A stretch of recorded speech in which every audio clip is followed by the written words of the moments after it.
and welcome to Code Harvest. In this video we are going to be making our eLife product page mobile responsive, specifically for screens with 500 pixels in width and below.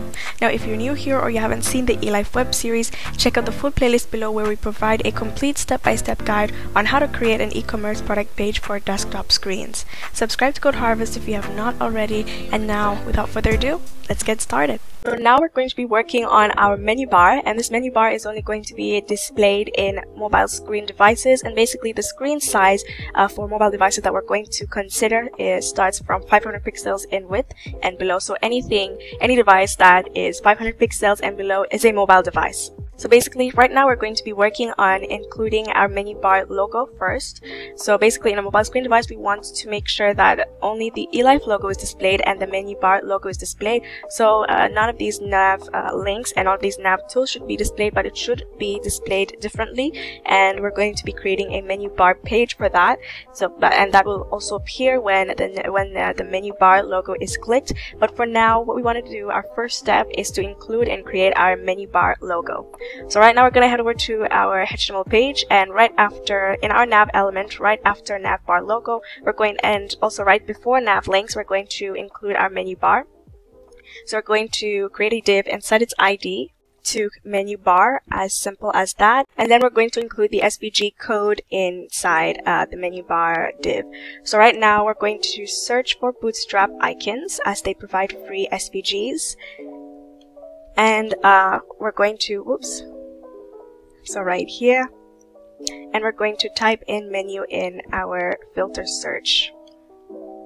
So it should, we want our menu bar to look like sort of like a hamburger, and that's why menu bar is often called hamburger icon. So we're going to scroll down and get the SVG code from Bootstrap, and we're going to paste it in here. So right now you should see the menu bar.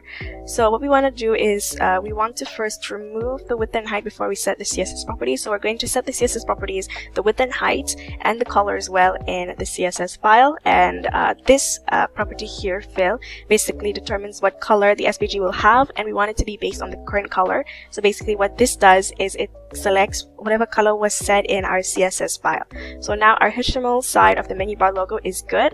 So we're going to set over to our CSS file, and right after the nav bar classes and IDs, we're going to create a comment, and we like to create comments to make our file more organized, and we also want to navigate through our CSS file much easier.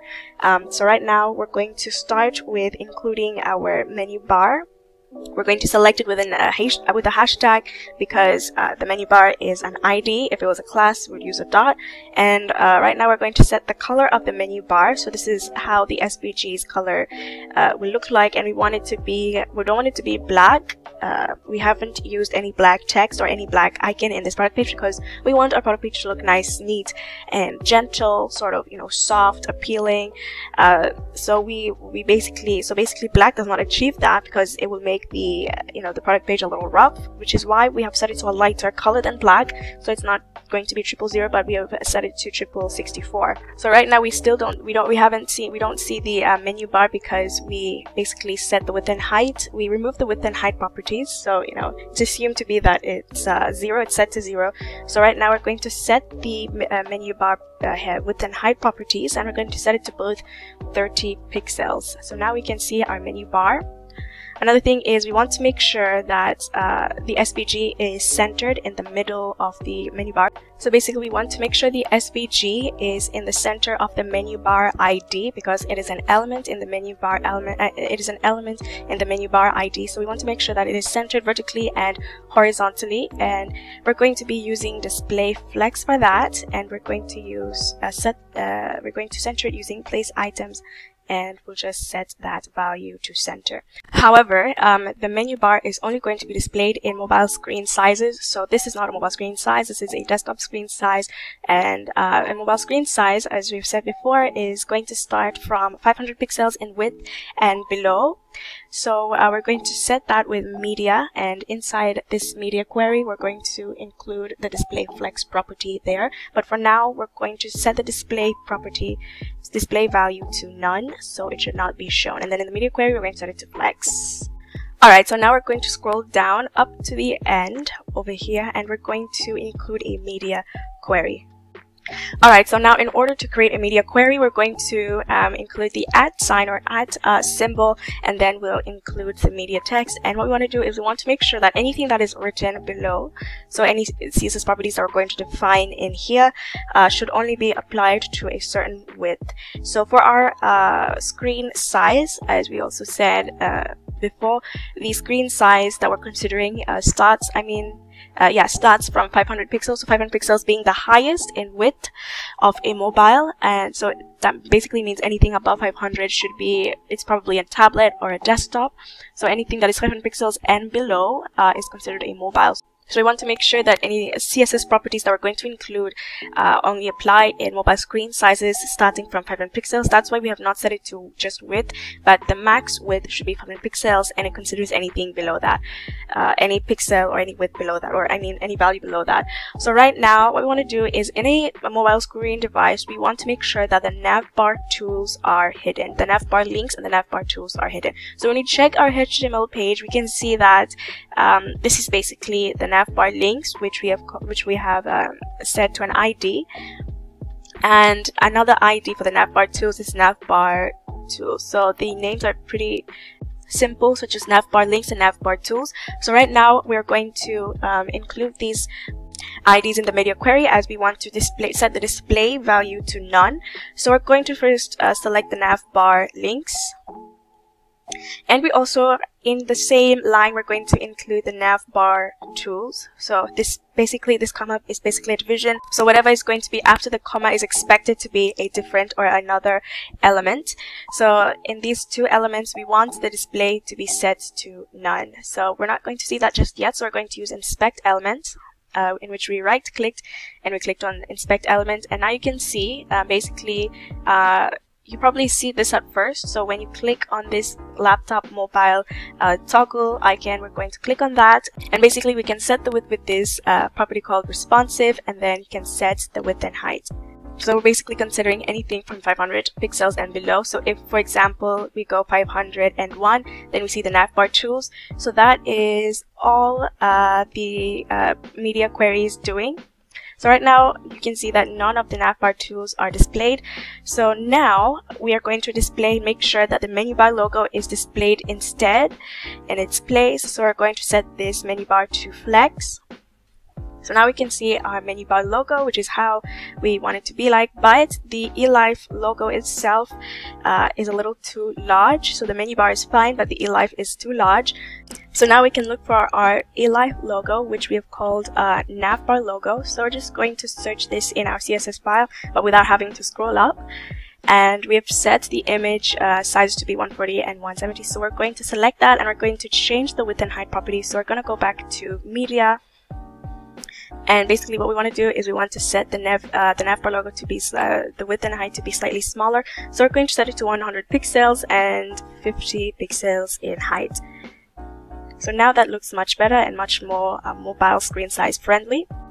Alright, so now we're going to be working on the outcome or the result of clicking the menu bar logo, which should basically display a page, not a new page, but just a page displaying the navbar links and the navbar tools and the shop now button. Alright, so now we're going to be creating the menu page. So when a user clicks on the menu bar or the menu bar logo, a menu page should basically appear, and it should appear in front of the product page bodies. So now we're going to be creating a div in our HTML page. So right after the nav element, we want it to appear below the nav element. So we're going to create a new div. And let's also remember that to include a comment in order to make our HTML, let's make our HTML page a little more neat and also easy to navigate. So we're going to create an ID for this div, and we're going to call it menu page, and this will be the container holding and basically setting the background color of the menu page. Now we're going to be creating a wrapper which is going to be responsible for styling and structure. Like, it defines what structure the menu page will have. And basically we want our menu page to have all of the only thing in the menu page will be the nav tools and the nav links. So the nav links meaning the home, product, about, services links, as well as the nav tools such as the cart icon, as well as the wish list icon. So they're all going to be in one line. One line in a column, as in, because obviously in desktop it is in one row, so we want everything to be in one line, in one column rather.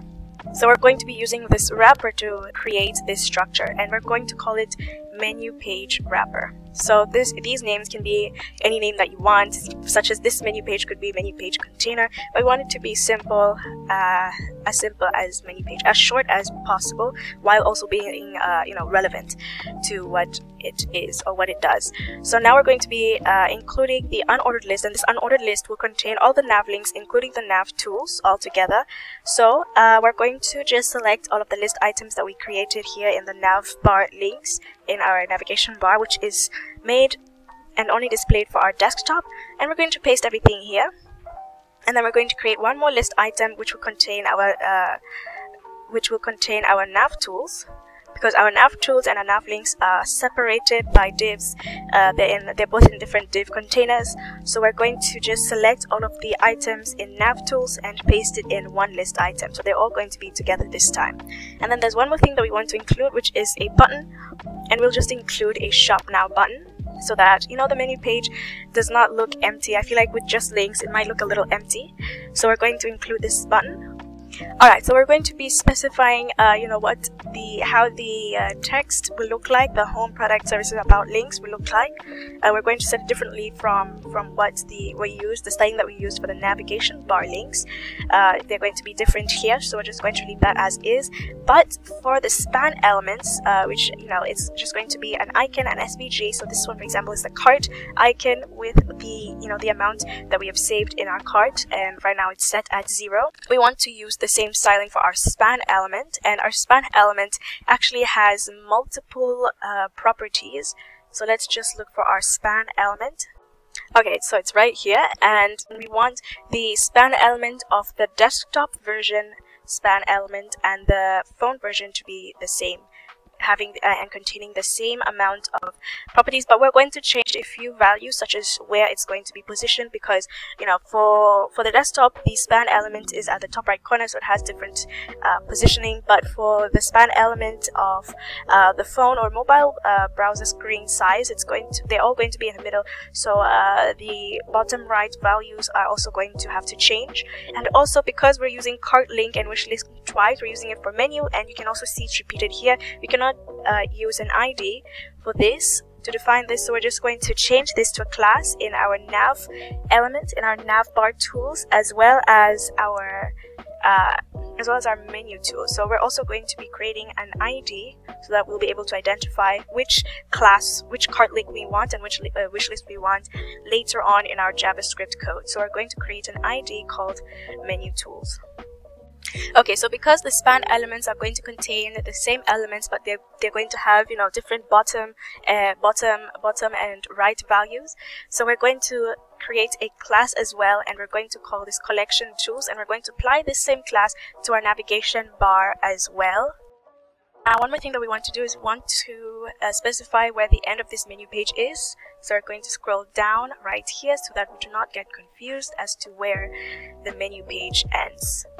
So now when we check our HTML, when we check our web page, and when we scroll up, we can see that all of our elements are here. So now it is a matter of designing it so that our menu page looks like an actual menu page.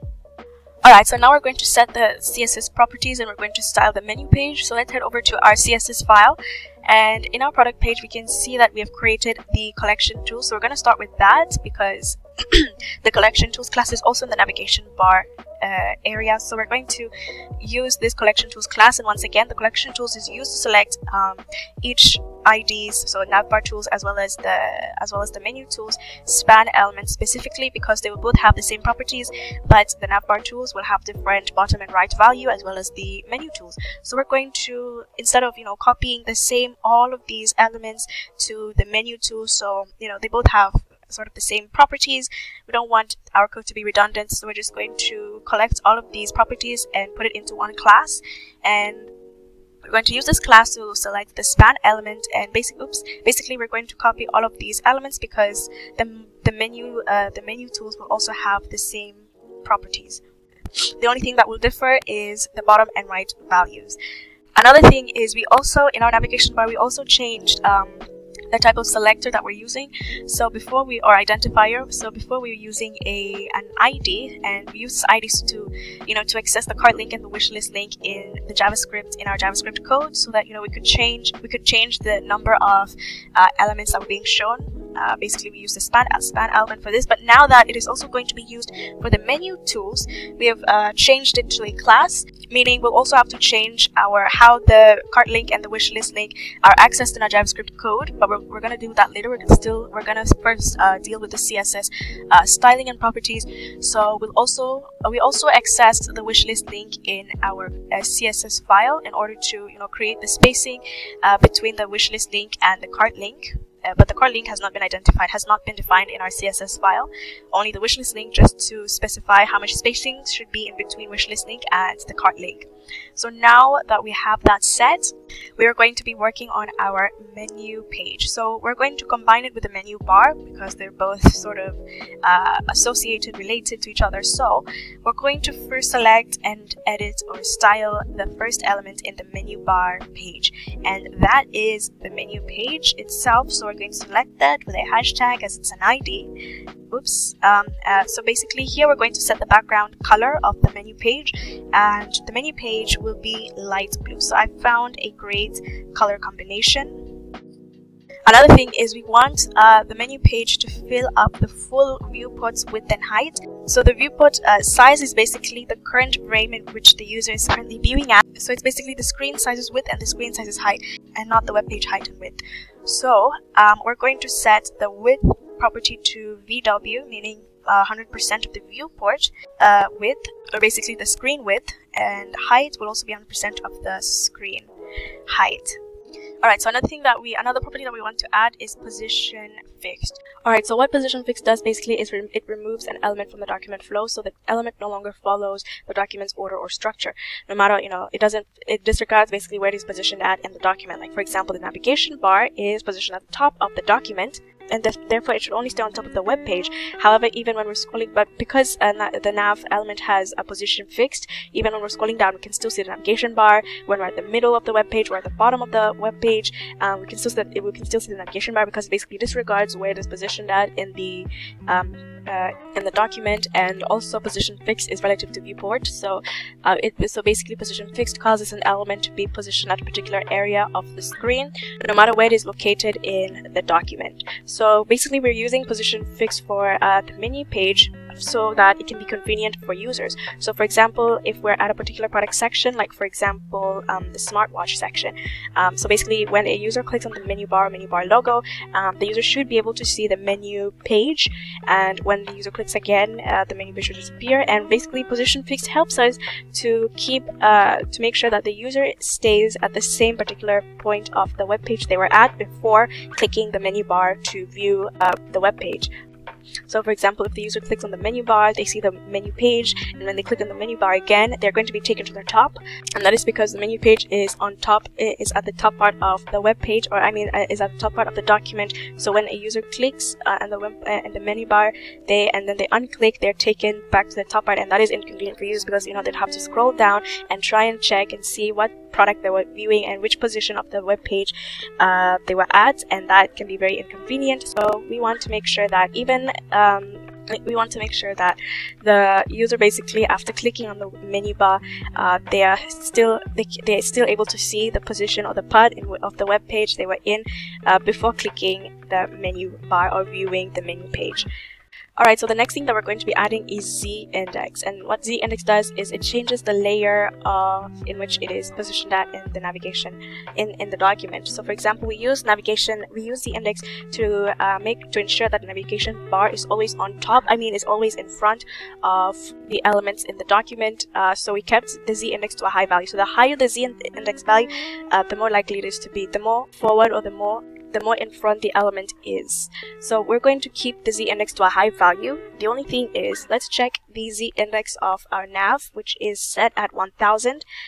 Now we want to ensure that the z-index of the menu page is also just as high, but we also want to ensure that the menu page is never, in front of the navigation bar, but is always behind the navigation bar, but always in front of the elements in the document. So in our menu page, we're going to set it at 9999, so just one value below the nav, ensuring that it is still a high value, but yet behind the navigation bar. Alright, and now the last thing that we're going to add is we're going to set the display, and we're going to set it to none. So we don't want this menu page to be displayed in the web page just yet, but only until a certain condition is met in JavaScript. And when this particular condition is met, then an active class should be added, which contains the display flex layout. So it will basically cause the element to appear in the web page. And obviously this is when the user clicks on the menu bar. So when the user clicks on the menu bar, then the active class should be added to the menu page. And because the active class has the flex layout, so it should be able to appear. Okay, so now we're going to be working on the text, the list items, the unordered list, the button, and for that we need to first design the structure of the menu page, so what the menu page will follow. So basically we want all of the elements in the menu page to be towards the center. It needs to be centered horizontally as well as vertically, and they need to be in one column rather than in one row.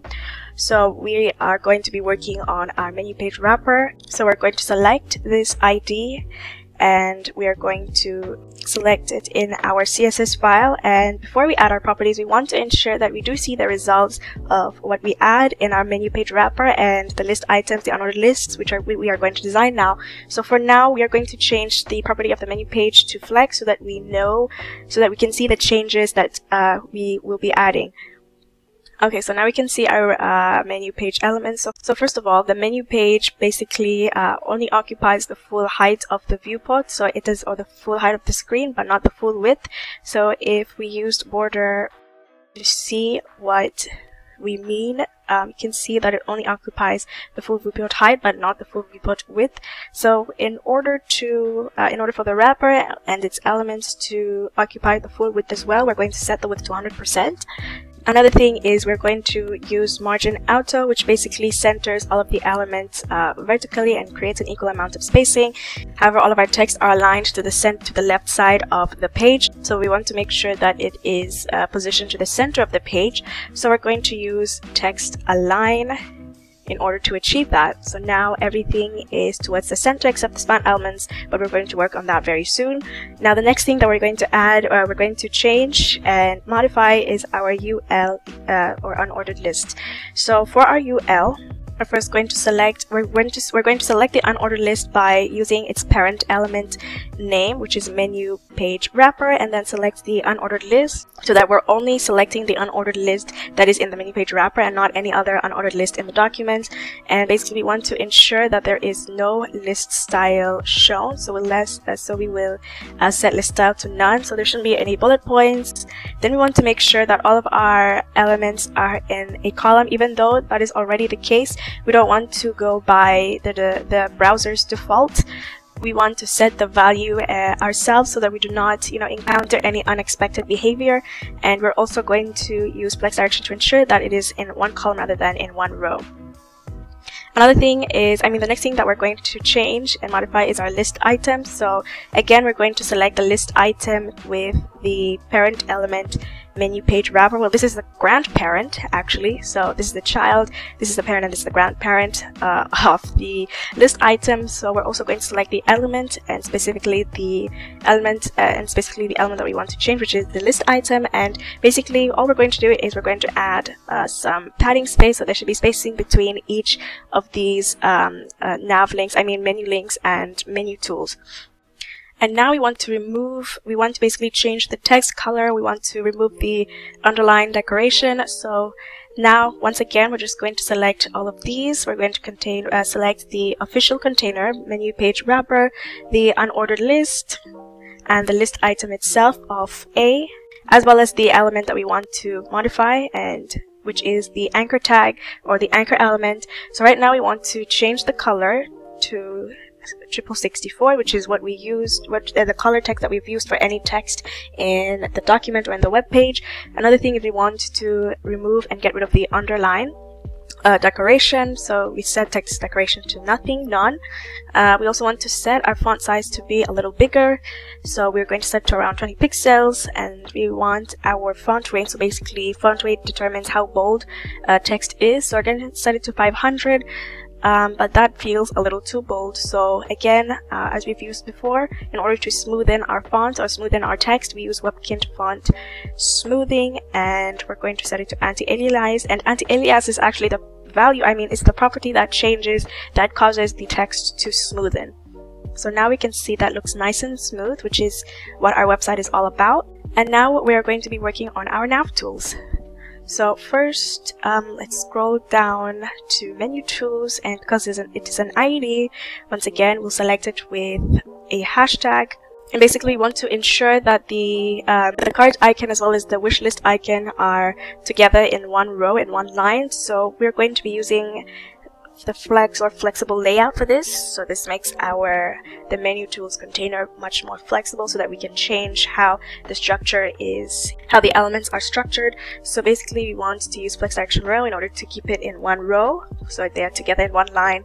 And then we're going to use justify content to ensure that they're not towards the left or the right side or start or end, but they're at the center of the container. So now you can see that it is beautifully placed, and now we're going to be designing the span element. So just like we have seen above, they both, the nav tools as well as the menu tools, both have collection tools, so they both have all of these properties, which is why you can also see that the menu tools already have the collection tools properties. So now the only thing that we're going to change is the bottom and right values. So now we're going to scroll back down, and alright, so now we're going to select the container in which the span element is in, and then select the element that we want to style. And basically all we need to do is set the bottom property. So after testing, I found that 35 pixels was the best, so that should be on top of the icons. And I also found that left 10 pixels was also will position it to the right side, so it's also the perfect position on these cart and wish list icons. Alright, so now the last thing that we're going to style is the blue button. So it uses the blue button class, which has been used throughout the whole document, but basically we're only going to be designing, we're only going to be specifying how much padding the button should have, the border radius, the font size, font weight, etc. So we are going to, since this specific blue button class is inside, or its parent element is the menu page wrapper, we're going to select this so that we can select our button specifically. Otherwise, any change, if we just left it as this, then it would apply any change that we've made towards all the buttons in the web page. And the style that we're going to add here may not be the best for other blue buttons. So basically we want the spacing inside the button vertical wise, so height wise should be around 14 pixels, and width wise, so how wide the button is, we're going to set it to 30 pixels. So you can change the values as to how or what you might find best, the value that you might find best. Another thing is we want to set the border radius, and we're not going to make it too round. So basically border radius affects the corners of the element, specifically the blue button. So now the corners will be a little bit more round, and we don't want it to be too round, so we'll just set it to about 3 pixels, which should do the trick. And another thing is we want to set the font size to 16 pixels, because right now it looks a little too small. It looks like as if it was 14 pixels before. And also we want to specify the amount of spacing, between the menu links and the button. We want to create a little bit of spacing, so we are going to use margin top in order to create spacing above the blue button. And now that should look a little more neat. Alright, so now we're going to be heading over to our JavaScript code so that we can create the function, the toggle function, where when the user clicks on the menu bar, the menu page should appear, and when they click it again, it should disappear. So we are going to work with JavaScript now, and when we head over to our script area in our HTML page, right after the navigation scrolling effect function, we're going to create a new variable, and we're going to call this, a new comment, and we're going to call this section menu bar. So again, comments make our code much more organized, much more neat, and easy to navigate. So this section represents the menu bar function. Alright, so now we're going to create a new variable or declare a new variable, and we're going to call it menu bar. It can be any name that you'd like it to be, as long as the name that you have created uses camel casing, the camel casing convention. And then we are going to ask the document to search for a particular particular element, and this element that we want to get is the menu bar element. And the menu bar, and when we check our navigation element, we know that our menu bar is an ID. So we are going to first we're going to include the identifier in the query selector, which is a hashtag which represents an ID or identifies an ID. So we wanted to look for an ID, and specifically the name of this ID is called menu bar. And this is what we're going to use this element, we're going to use this variable so that we can add an event listener, and we can check and see if the user has clicked on the menu bar so that the menu page can be toggled. So now we are going to include the menu page variable element. So we're going to ask the document once again, we needed to search and select the element menu page, and also because it is an ID, we're using the hashtag identifier. So the way we select elements in JavaScript is just like CSS. And another thing is we are going to include the HTML element so that we can include the overflow hidden effect. So when the user, so we don't want the user to be able to scroll down while they're viewing the menu page. So we're going to use the HTML element for this, and we are also going to be searching for this element called HTML, which is a tag element. And tag elements do not have any identifiers. So now we are going to create the function itself. So let's create a comment indicating that this part of the JavaScript code is where the toggle function takes place. So we are going to first call the menu bar, and we want to add an event listener to the menu bar. So basically we want the document to listen for any changes in the menu bar. So that could be any possible changes, could be a hover, a click. And what we wanted to do is we wanted to listen for a click specifically, but not just any click in the document, but a click in the menu bar element specifically. So we're going to add the type of event listener, which is click, and then we're going to add our arrow function where we will include our decision-making code. So now we are going to be using the menu page variable so that we are able to access the list of classes that menu page has. And with this list of classes, we want to use the toggle method so that when the menu bar is clicked, then a class from the menu page should be added or removed. And the class that we wanted to work with is the active class. So remember, in our CSS file, we created a class called for menu page, and basically it has display flex. So now we can change this to display nuts now that we know how our menu page looks like. And so the first time that a user loads into the web page, we don't want the menu page to be displayed, so we set display to none. But when the menu bar is clicked, then this property display flex should be added, which will display the menu page. So the menu page is only displayed if it has the active class. So toggle basically adds or removes based on whether it has the active class or not. So basically when the menu bar is clicked, then the toggle method decides on whether to add or remove the active class based on whether it does currently have the active class. So if the menu bar is clicked and the menu page does not have the active class, then the active class will be added to the menu page. But if the menu bar is clicked and the menu page does have the active class, then toggle will remove the active class from menu page. So right now we're going to create an if statement, and this if statement will determine a CSS property that the HTML element will have, which is overflow. Alright, so now we're going to create an if statement, and we want to know whether the menu page has a particular class. And the class that we need to look for is the active class, so we're going to add the class here. So basically class list checks for all the classes that menu page has, and the contain method basically checks whether whether menu page contains the active class. So if it does contain the active class, then we want the HTML element to have a particular CSS property, and we want it to have overflow, and we're going to set this to hidden. So overflow hidden will basically prevent any scrolling, because overflow is always set to scroll. So that's why we are able to scroll through a document, because the HTML document has overflow by default set to scroll, which is why we're able to scroll. But when it is set to hidden, then the scrolling function will not be available. So we have set overflow to hidden. And if it happens to be that the menu page does not contain the active class, then the overflow CSS property is not needed, and the user should be able to scroll down. So when the menu page is not available in the user screen, then the user should be able to scroll down. But if the user is able to, if the user is currently viewing the menu page, then we don't want the user to scroll. So right now I'm trying to scroll and nothing's happening. But when we click in the menu page, we are still not able to scroll because we have not added our else statement yet. So now we want to see if the menu page does not have the active class, if this statement is false basically, then we want to remove the overflow hidden property. So we are going to set this to either scroll, which is always what the HTML element has by default. So when we check our web page and when we click in the menu page, we can see that when you try to scroll down, the user is not able to scroll down because overflow of the HTML document of the HTML element has been set to hidden. So the HTML document or the web page basically stays at this particular viewport, and when we click on menu page again, we are able to scroll down, or we can also set the overflow property to nothing, to 0. And when we click in the menu page, we aren't scrolling down, but when we are out of the menu page view, we are able to scroll up or down. So I'll personally set it to scroll so that it can be clear for us.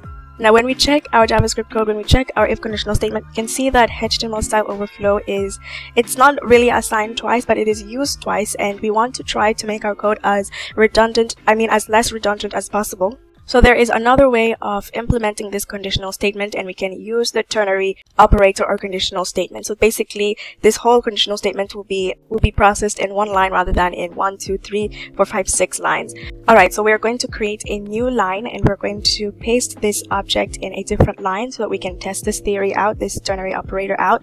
So first, we will need to assign it to the conditional statement. So whatever the value of overflow will be based in the conditional statement that we're going to add right now. So first, let's take in the conditional statement and paste it here, and then we're going to add a question mark. And this syntax basically means, well, it's basically the same thing as saying if a menu page has the active class list. So it basically checks if this value is true. So then the value that we add after the question mark is the hidden value, because if menu page does have the active class, then the HTML CSS property overflow should be set to hidden. However, if this is false and if menu page does not contain the active class, then we're going to add a colon and we're going to add the false value. So if it does not have the if it does not have the active class, then we want the user to be able to scroll. So once again, this is when the user is out of the menu page view.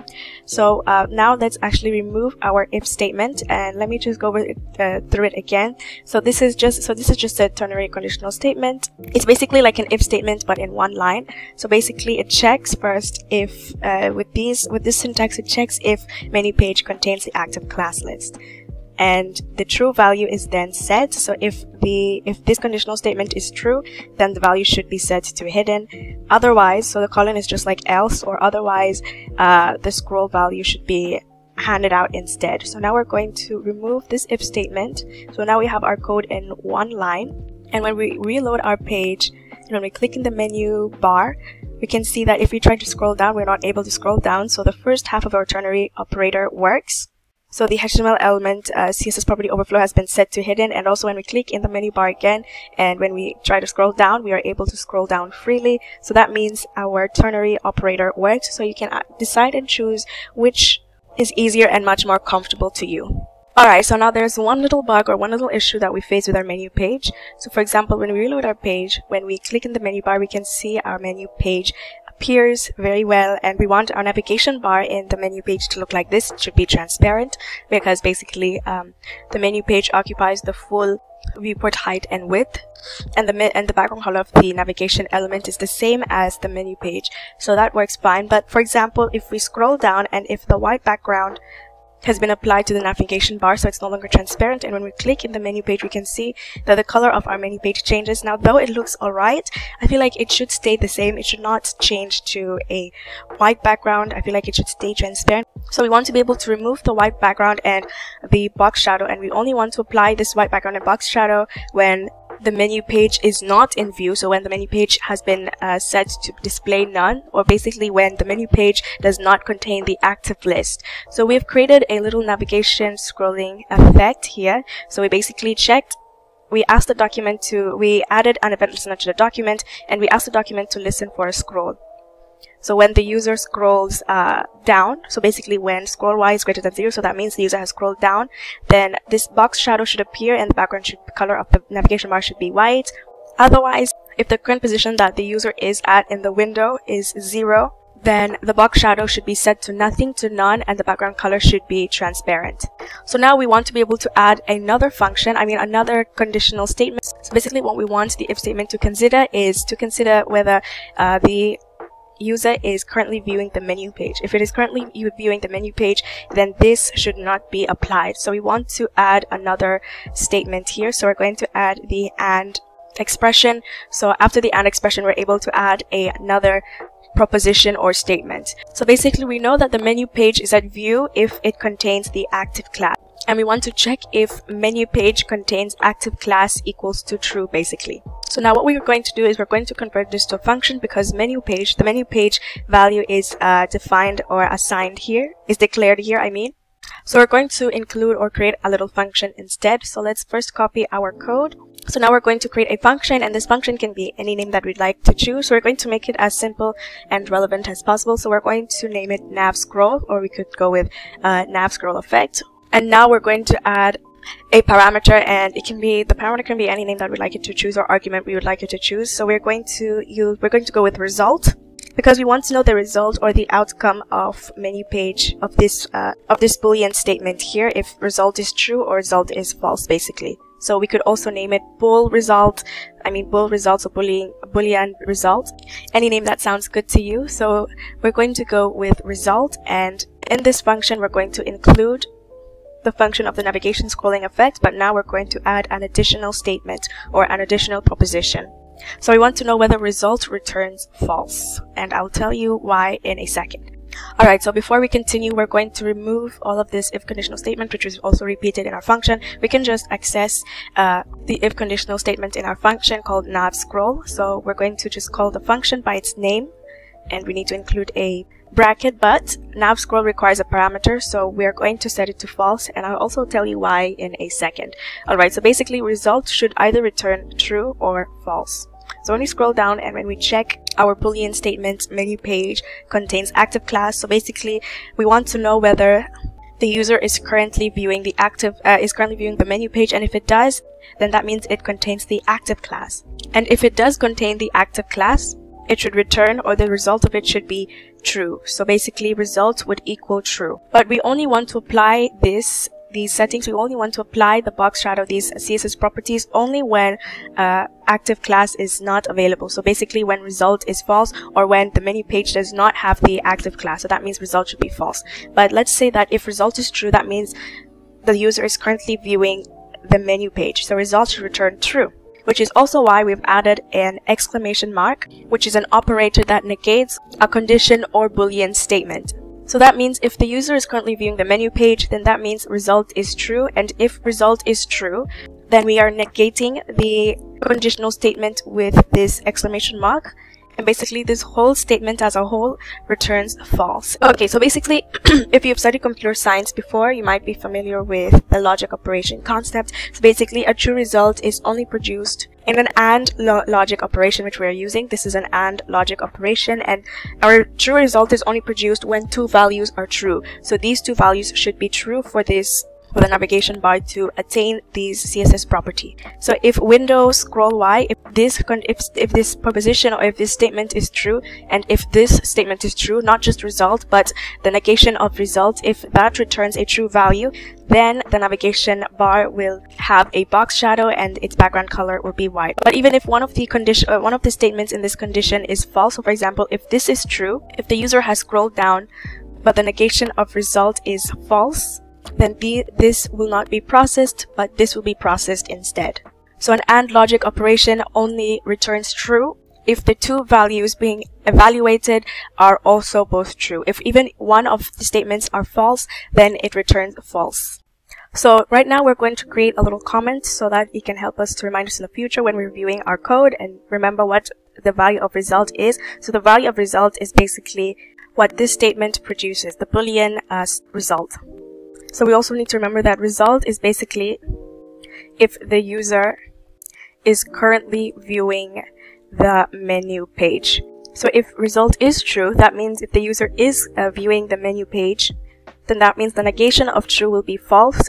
And just like we said earlier, an AND logic operation will only return true if both values are true, but the negation of result in our case, I mean if the user is currently viewing the menu page, that means negation of this will be false, will result to false. And so because even though this is true, this statement is false, so these properties will be processed instead. But if the user is not viewing the menu page, then that means the negation, so that means result is false. The negation of false will lead to true, so that means the AND logic operation will see that, oh, the two values that it is evaluating are true, then the navigation bar will have these properties.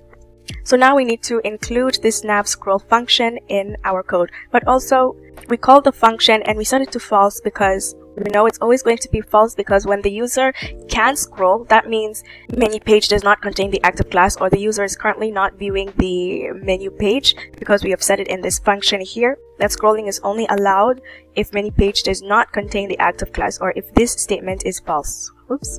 So any scroll detected means that menu page does not contain the active class, so this is always going to be false in this case. But now we're also going to call this function again in our event listener. So we want to be able to add this function, but this time we're going to have to include the Boolean statement. So this will return whether the menu page does contain the active class list or not. And if it does contain the active class list, then that means this will be processed. If it does not contain the active class list, then this should be processed. Alright, so now when we reload our page, we can see that the navigation bar is also still not set to white, even though the position of window is greater than 0, and that is because this function only occurs or is only implemented if the user is scrolling or if the user is currently viewing the menu bar. So we're going to add and we're going to call the function one more time outside. So we're calling this function so that when the document has just been loaded, or basically the web page has just loaded, the styling of the navigation bar should be determined. So for example, we cannot always assume that the user will be at the top of the page, and at the top of the page navigation bar is always transparent. The user might be somewhere in the middle, somewhere below the document, and their web page, for example, is loaded. So we want to be able to add the white background and the box shadow. So we'll have to call the function when the web page has just been loaded. And also we have set this value to false, just like in the scrolling function in the event listener, because basically this statement menu page will not contain active list when the web page has just been loaded. It only contains the active list if this has occurred. So basically this function occurs, or this menu page has an active class, only when the menu bar has been clicked. And when the web page has just been loaded, the menu bar is only clicked after all of the documents have been loaded, basically. So for example, if we are at the menu page, we are able to see the menu page because we've clicked the menu bar, but when we reload our page, we're kind of starting afresh. Nothing has been clicked just yet because the web page or the document has just been loaded. So that means this value is always going to be false, or basically menu bar will not contain the active class right after the web page is loaded, only when the menu bar is clicked. Alright, so now the next thing that we're going to be working on is the cart list and the wish list. So remember that we set the cart list and wish list to a class. So now in our JavaScript, we've been able to access the cart list and wish list through an ID, but now that we've changed it to a class, because it is now the wish list and active class, the wish list and the cart list appears in the navigation bar, basically the desktop version of the navigation bar, and menu tools. So when we scroll down, we can see that the cart link and the wishlist link appears in the navigation bar and as well as in the menu tools. So now when we scroll up and we check how our wishlist link was taken, it was taken as an ID. Alright, so now what we want to do is we want to create a little function, and we're going to call it access counter. And with this function, we want to be able to, because like right now, if I try to add something to the cart, though the syntax or the text of the button changes from remove to add, we are not able to display the number in. So for example, if I add to cart, we're not able to see how many items we have in our cart because the span element is not properly accessed. So now what we're going to do with this new function is we want to first check if the screen type, or basically the screen device that we're currently viewing the web page from, is from a desktop or if it's from a mobile. And we're able to identify a mobile screen device by whether it has at least or at most 500 pixels or under 500 pixels. So anything from 500 pixels and below, and we set that in our CSS file in our media query, basically over here. So when the web page is at most 500 pixels or anything below that, then that means the navigation bar is much different. The menu bar is shown instead, etc. So basically, we know that if the document or if the web page has displayed the menu bar, then that means the web page is currently being viewed at a mobile screen size. So for example, if we are out of the screen size and we are viewing the desktop version, then the menu bar CSS property display is set to none. But when we're viewing the web page in a screen size that is at most 500 pixels or anything below that, then that means the menu bar is available or is being displayed with flex. So now we're going to create a little function based on this logic, and we are going to be including this function right above the show and hide menu page function. So we're going to create another comment. We're going to basically label this part of the JavaScript code as determining the screen device, whether it's desktop or if it's mobile. If it's desktop, then that means the menu bar is set to none. If it's mobile, then that means the menu bar is set to flex, or basically is being displayed.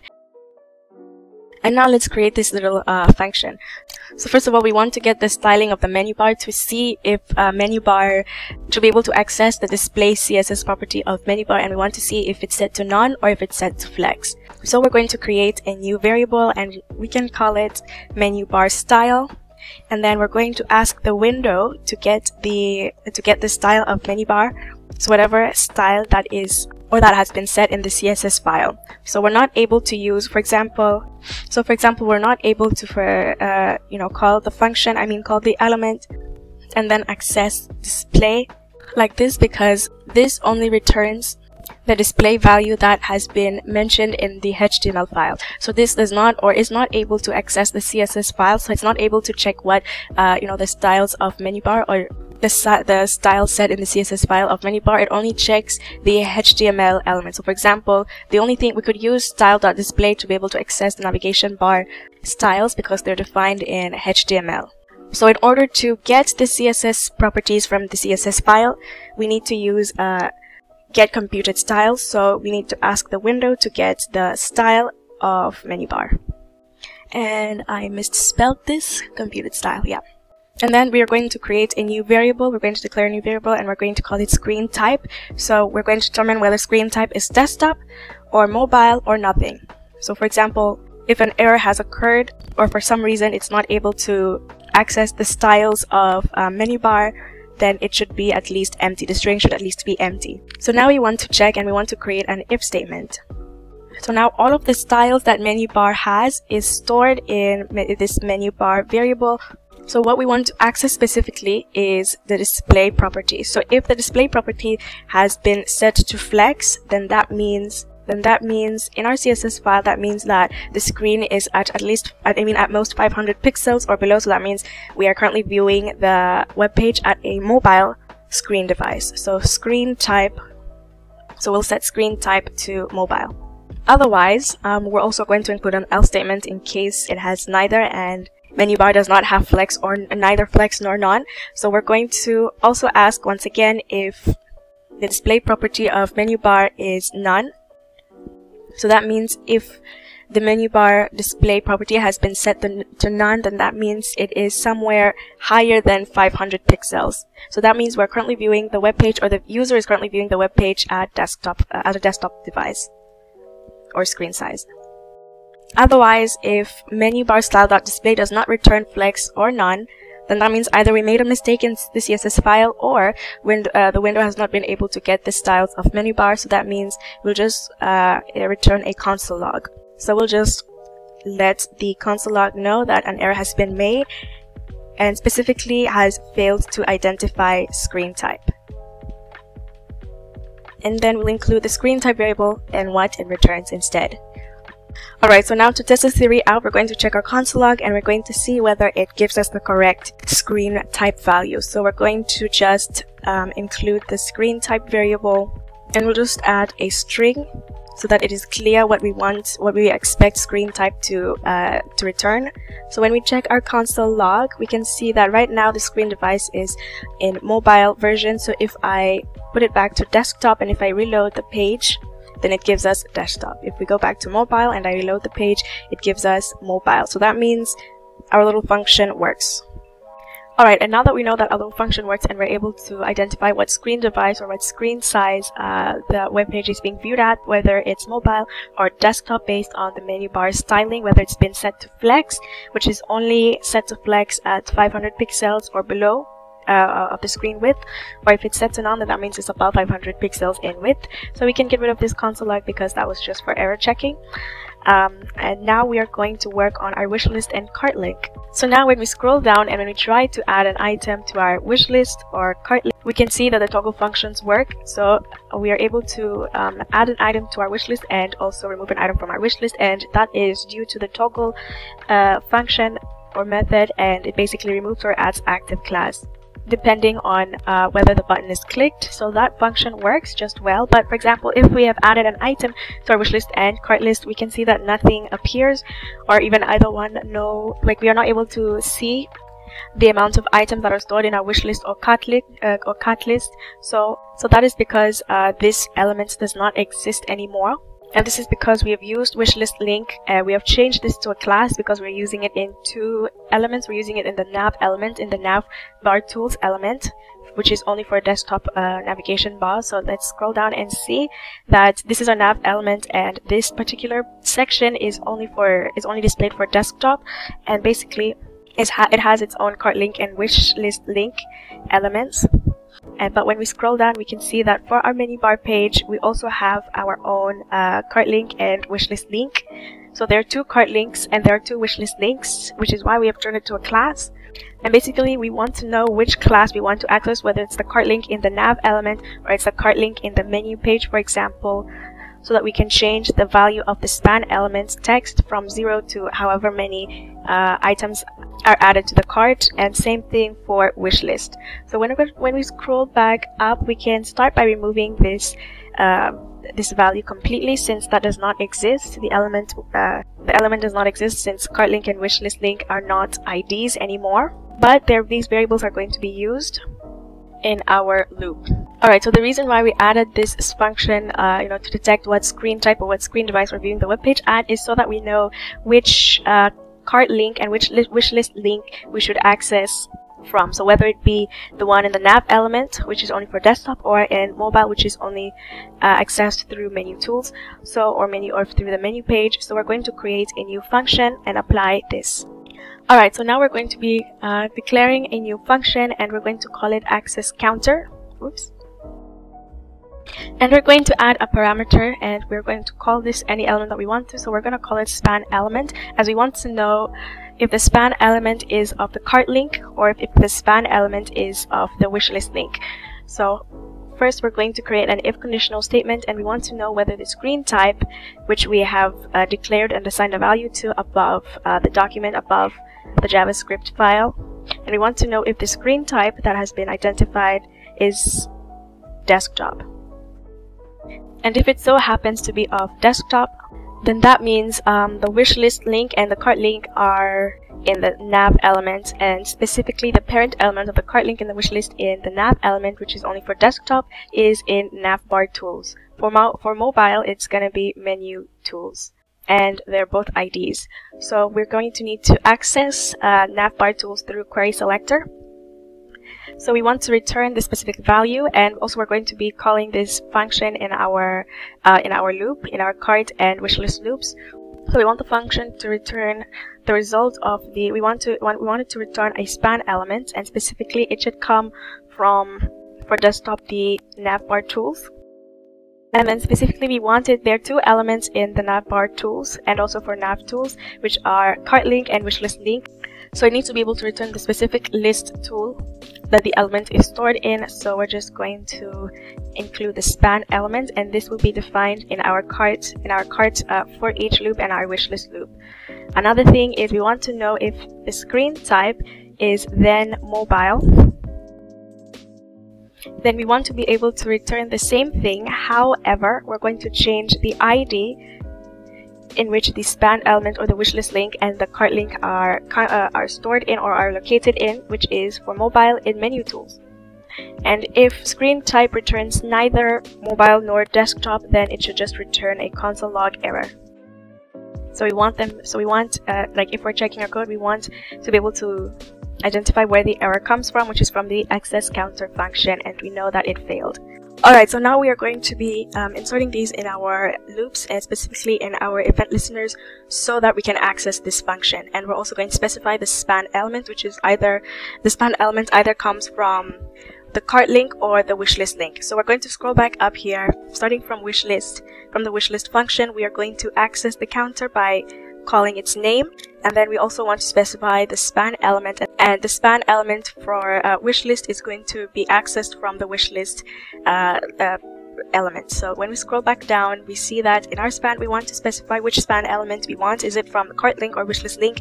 So for the wishlist counter, we need the wishlist link class. So we are going to be accessing this wishlist link class, and then for the cart function, we're going to be accessing cart link.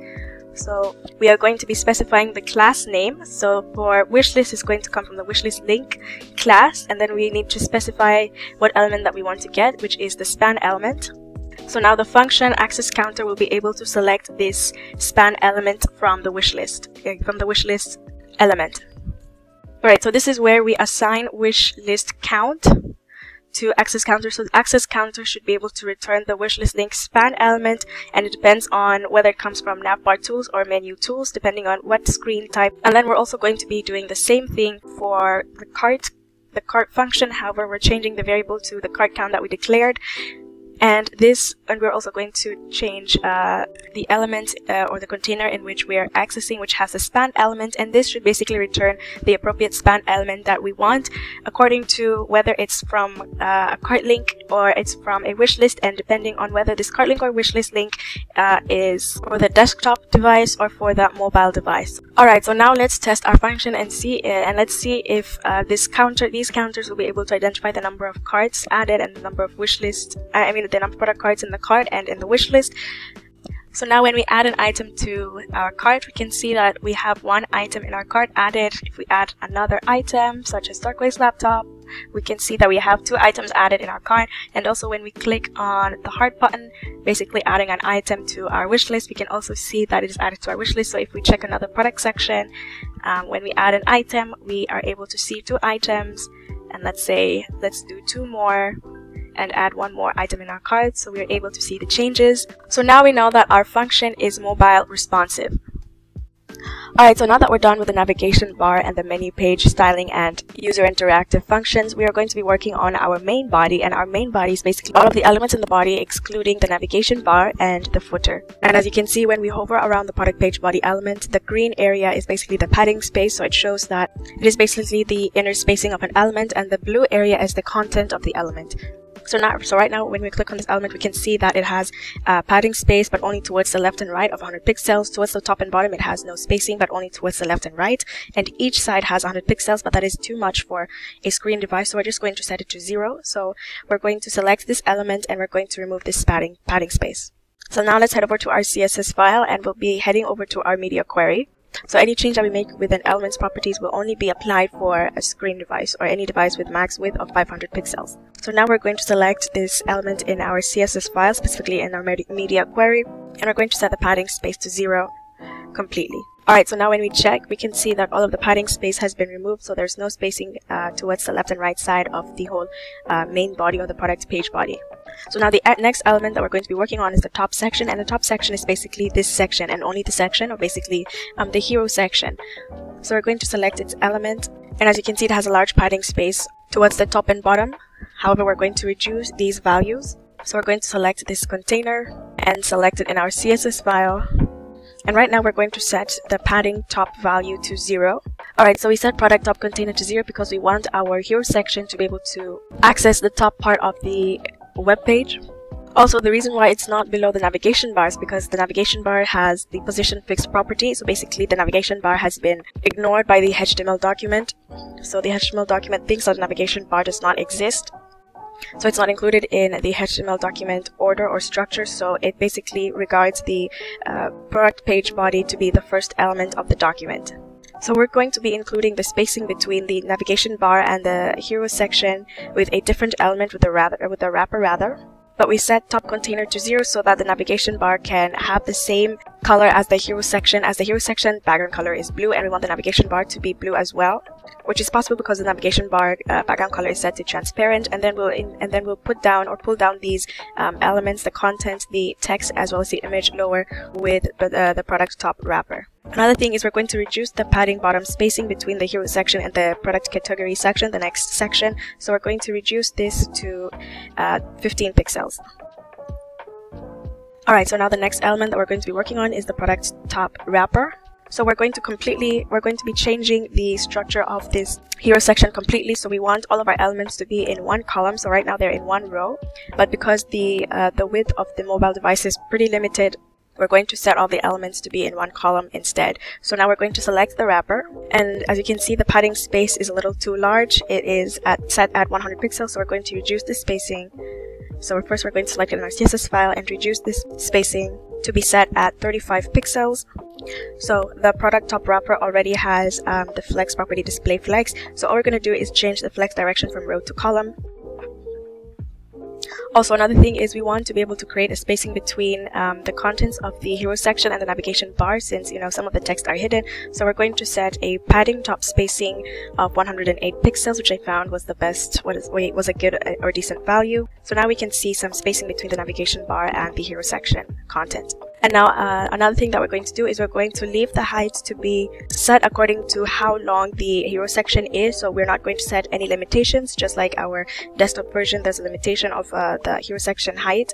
But now, because this is column-wise, our hero section is column-wise, so we're going to change the height property to be set to auto. So it depends. So auto will basically cause the height of the hero section to be based on how long or how much content there is. So at the moment, height has been set to 320 pixels, and now we're going to change it to be automatic to the content, or based on the content. Alright, so now we're going to check our DOM tree or our document, and we can see that after the top wrapper, we'll be first working on the text section. So the wrapper is separated by two elements, or it has two child elements, which is the text section and the image section. So in our top wrapper, we can select our top text section element first. And as you can see, the only property that it has is it has been set to a width of 52%, so the width is pretty limited, and that's why it still looks like as if there's padding space, though, because its width has been limited to 52%. So we're going to select this element, and we're going to be adding a few flexible layout properties.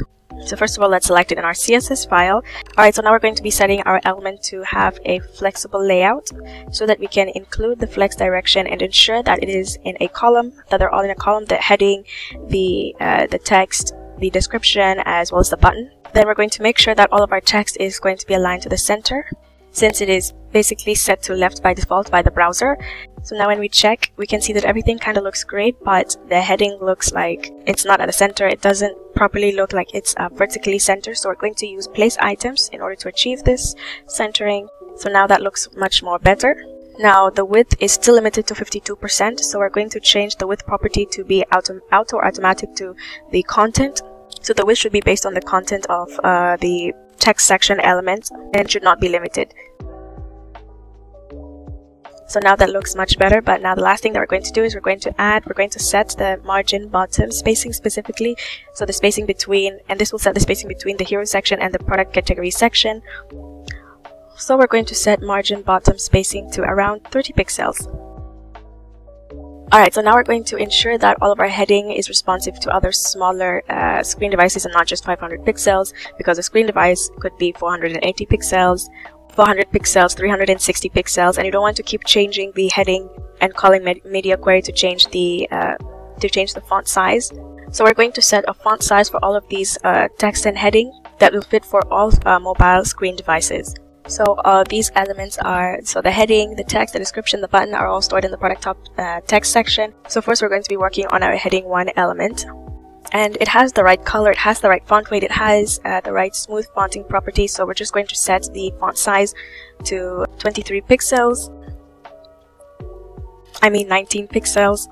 Alright, so now the next element that we're going to be working on is heading 2. So we're going to select this element and change its font size. And right now that looks pretty good. However, I feel like there should be more spacing between the heading 1 and heading 2. So we're going to set a margin top property. So this should be only spacing towards the top part of this H2 element, and we want there to be spacing between the H1 and H2 element to be 10 pixels. So now when we check, we can see that it looks slightly better. The next element in our text section container is the P element, is the paragraph element. So we're going to select this element, and we are going to be reducing the font size only by 2 pixels. So we're going to set it to 15 pixels, and we're also going to be increasing the margin top spacing. So we don't want it to be congested or squeezed, our hero section. So we're going to set it to 20 pixels. Alright, so now the last element that we're going to be working on of the text section is the blue button. And so we're going to be changing the padding, space properties, the border radius. We're going to be slightly reducing the roundness of the corner of the button, so it should look a little more sharp, and also going to be reducing the font size. So we're going to select the button, and let's paste it in our CSS file. And what we're going to do is reduce the padding spacing. So right now you can see it is on 15 pixels and 45 pixels. So we're going to reduce the value slightly. We're going to make our border radius a little more sharp. The border or the corner of the button should be a little more sharp or less round, and then the font size should be of about 15 pixels, so not too small. So that looks much better. Alright, so now we're going to be selecting our image section, and what we're going to do is the width and height are a little too large, and it's not responsive for all screen devices because it looks a little fine for 500 pixels, but for smaller screen devices such as 400 or 380, it might not fit. So we're going to select this section or container or element, and we're going to be reducing the width and height to be 280 pixels, and they need to be the same value, 280 pixels, because the image section is a circle. Otherwise, if one is larger, one is smaller, then that means the circle will look more like an oval instead. And now we're going to be adding, that looks way better, and now we're going to be adding the margin top and margin bottom spacing, and the margin top and the margin bottom spacing are going to be equal. So instead of using the margin top property and setting it to 20 pixels, because that's what we want our margin value to be, or spacing value to be, and setting the margin bottom value to 20 pixels, if they're the same value, then we can define this in one line using the margin property. So the first value of margin that we're going to add is 20 pixels as the first value. If there are two values, then the first value is going to be it's going to set the top and bottom margin spacing, and then the second value will set the left and right margin spacing, but we don't need any left and right margin spacing, so we set it to 0, and we only wanted top and bottom spacing. Alright, so now when we check other screen sizes, and let's say we go with iPhone XR, we can see that our product top container looks mobile friendly. Or if we used, for example, iPhone Pro Max, we can see that it looks pretty neat. So we're going to set it back to responsive. Alright, so now the next section that we're going to be working on is our product category. So as you can see, each product category a little too large, so we're going to reduce the sizes of the product category boxes, and we're also going to add and set our own padding space. So now we're going to head over to now we're going to close the top container section, and we're going to be working on the product categories. So first we're going to be working on the container itself, and we want to set some spacing properties. So we're going to add a new comment, and we want to basically organize our CSS file, and we want to be able to navigate through the product category section of the mobile screen size much easily. So now we're going to select the category container, and we're going to set the margin top spacing to 10 pixels. As you can see right now, it's set to 45 pixels for a desktop screen device. We also want to set the spacing between the product category and the product sections, and we're going to set it to 10 pixels. And we're also going to set the padding spacing, and we'll set it to 20 pixels, so there should be 20 pixels of spacing towards the left and right side, as well as the top and bottom. Now the next thing that we're going to modify is the product category text. So if we hover around the element, we know that it's just the heading area, so we're just going to change the margin spacing. So right now it's set to 45 pixels, and we're just going to reduce this margin bottom spacing to 30 pixels. And now inside the heading, we're going to be working on these two elements. So first let's work on the blue line, and we're going to be reducing the sizing. We're going to select this blue line, and we're not going to be selecting this according to the container. Like, we're not going to be selecting the parent element and then the blue line, because the property of this blue line will be applied for all other sections, such as the product section and the promotion section. So right now it's hidden because of the spacing. The blue line is used throughout all the other elements, so we're going to be selecting this in our CSS file in our media query, and we're going to be changing the height value to 25 pixels. Right now it's 40 pixels in a desktop device. Then we want to reduce the width by only 5 pixels, so we'll just set it to 10 pixels, and we want the margin right spacing to be reduced to 10 pixels. So now that looks much more mobile friendly. And now we're going to be working on the category text heading. And the only thing that needs to change is the font size, since the color and the font weight look perfectly fine, and that's the values that we want to use. We want to use a dark color, and we want to use this level of boldness. So right over here we also want to select the text, and we'll change the font size to 17 pixels, as right now for desktop screen size it's 25 pixels. So now that looks way more screen friendly. So right now we're going to be working on these boxes. So we do not need to work on the wrapper, because the wrapper uses the structure that we want for mobile as well. We want the wrapper to fill up the whole space of the category container element. So we're going to work on the product category straight away. So we're going to be reducing the width property and the height property. Alright, so now we're going to select the element in our CSS file media query, and we're going to set the width to 48%. And 48, we're setting to 48% because it's basically almost 50%. So it basically takes 48%, or it's the same width as 48% of the wrapper. And remember, the wrapper has been set to 100% of the container width. However, as you can see, the wrapper has not been set to completely 500 pixels, and that's because we added padding space in our container. So there's left and right padding space of 20 pixels, and 20 plus 20 equals 40 pixels. So our wrapper is technically 500 minus 40 pixels, so it is 460 pixels in width. So our product container so we set our product container to have a width to be 48% of 460 pixels.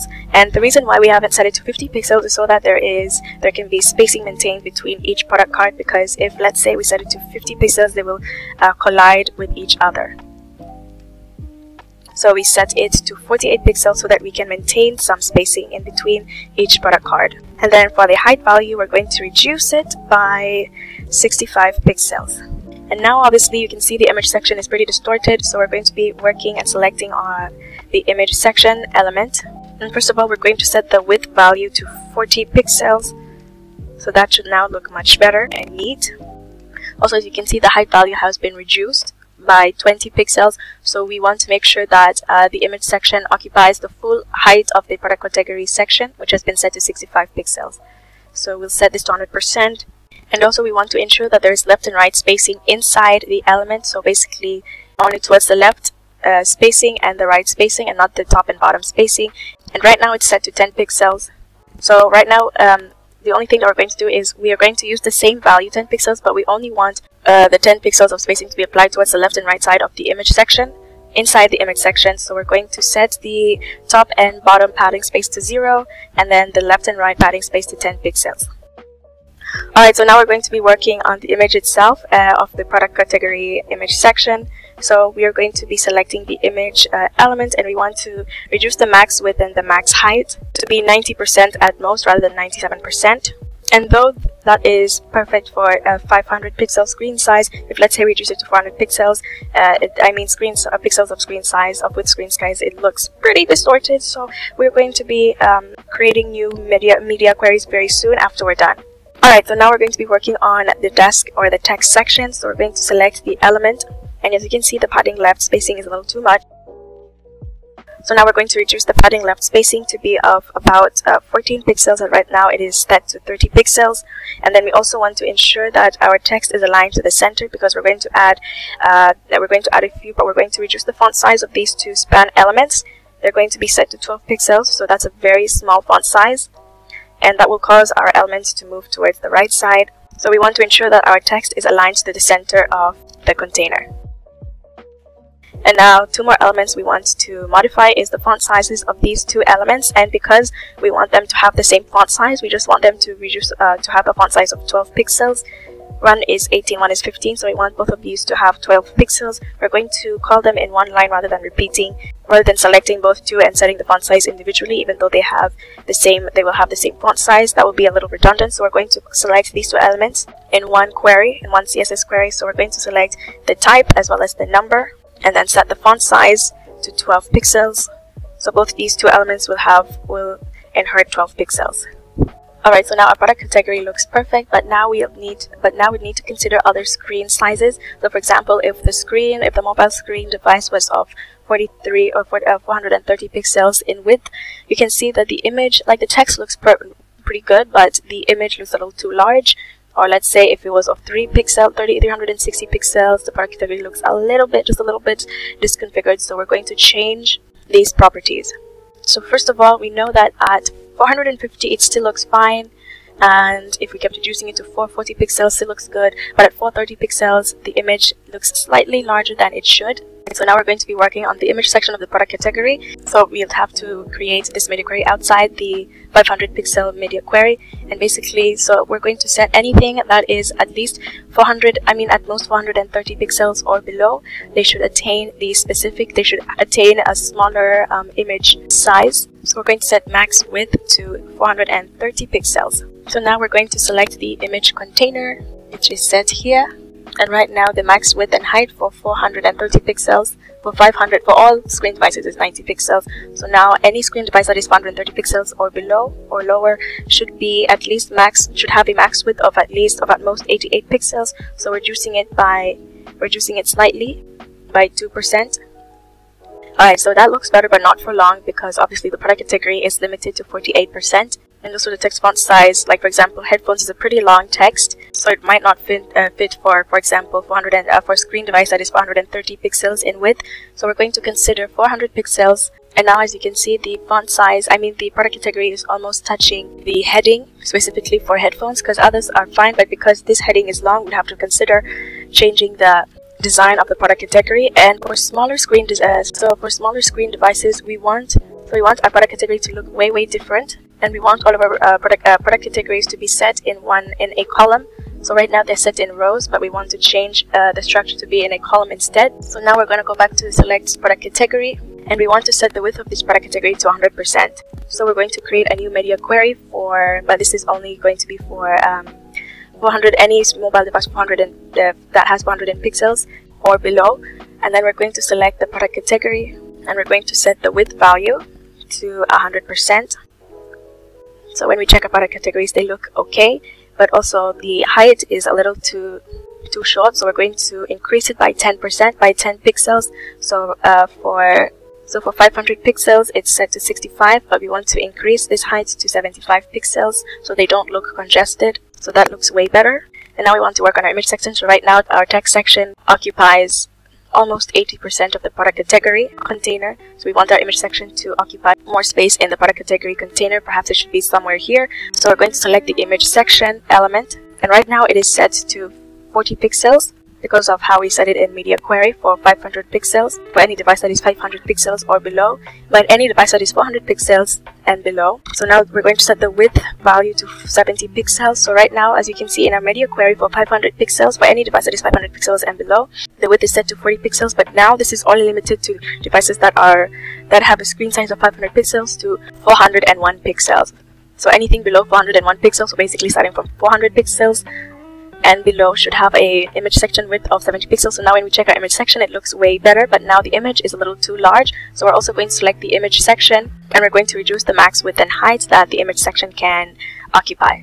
So now we'll set the width and height property to around 76 pixels, because I found out this was a decent value. So now when we check our image section, it looks much better. And now the next thing that we want to do is we want to increase the spacing between the image and the text section. So we're going to close this, and we're going to select the desk or the text section. So we're going to select the element, and we're going to increase the padding left spacing. So we'll select it in our CSS file in our 400 pixel media query, and we're going to set padding left property to 16 pixels. Okay, so right now I can see that the image still looks a little too large because we forgot to add a percentage value for height. So now that looks much better. Okay, so now you can see that the product really, though, it looks pretty good. So let's increase it so we can see clearly. So you can see that it looks pretty good for 360 pixels. However, I feel like for a small screen device, the height should be reduced. So we're going to be working on the product category. So we're only going to be working on the product category for screen size of 360 pixels. So we're going to select the product category once again, and we're going to reduce the height to 70 pixels. So right now we're going to add a new media query because we're considering screen sizes or screen devices that have a width of at least or at most 360 pixels or below. Then we want the height size to reduce, so the product category's height size should reduce to only by 5 pixels to 70 pixels. So I believe that even one pixel makes a big difference. So now that looks much better. Alright, so now we're going to be working on our product and our product section. So we're going to set this back to 500 pixels, which is our starting point, and then we'll go down from there. So we will reduce the sizing and zoom out so that we can see the whole product section clearly. So first, we're going to start with our product section as a whole. So we're going to select the product section element. And right now, as you can see, there is a large margin top spacing of 80 pixels, and that is shown in the web page with the orange huge lines.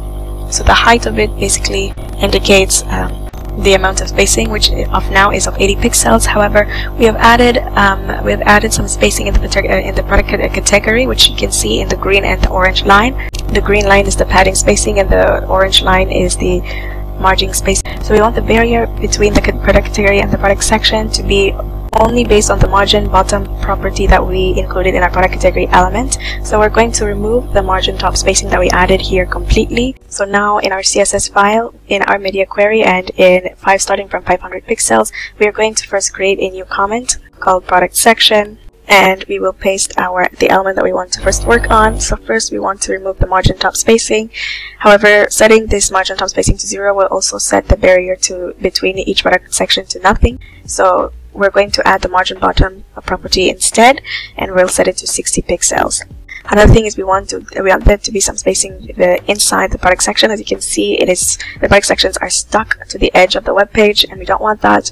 So we're going to set the padding spacing, but we don't want any more top or bottom spacing. We don't want any extra top and bottom spacing. So we're going to set the top and bottom padding spacing to 0 pixels, and for the left and right spacing, we'll set it to 15 pixels, so each side has 15 pixels. So now that looks more like how we want it to look like, how we want our product section to look like. Now the next thing we're going to work on is the next element in the tree, in the DOM tree, which is our product section top container.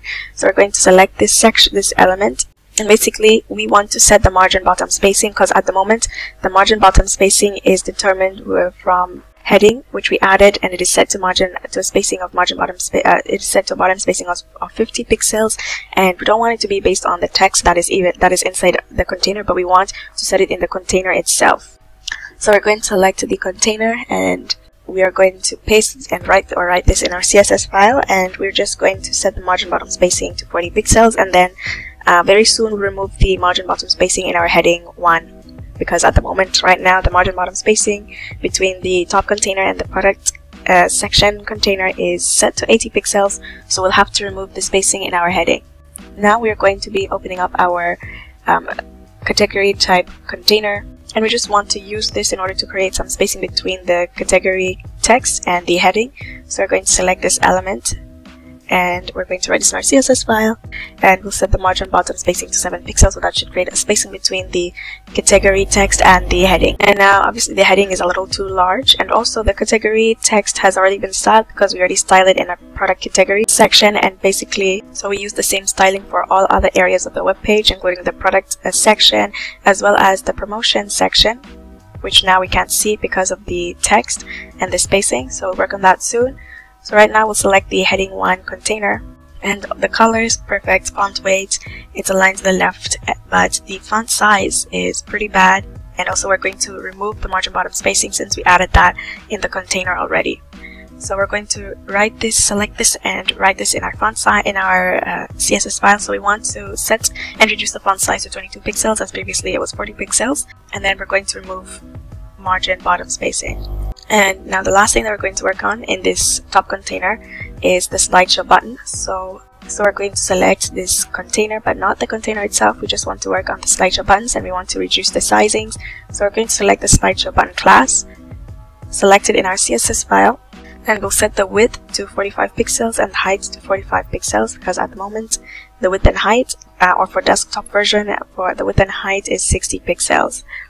And now that the button is good, the sizing is good. However, the SVG, the arrows are still a little big for the button. So we're going to open up the button class or the container, and we're going to select the SVG element, and we're going to select the SVG element with the slideshow container. So we'll paste and write this selector, and we're going to add the element that we specifically want to style, and we just want to reduce the width and height from 30 pixels to 25 pixels in width and height. So this would be the styling in a desktop screen size, but now we reduced to 25 pixels. And now we are done with the top container, so let's close this container. And we'll work on our second element, or the second child element in the product section container, which is the product cards container. So now the first thing that we're going to work on is our unordered list element. And basically what we want to do is we want to set the width property, and we want to ensure that all of the product cards stay within the container. So now that we have selected the unordered list, we're going to select this in our CSS file, and we're going to set the width property to 100%. And also another thing is we don't want the elements to form a column, and that can be possible with the flex wrap property.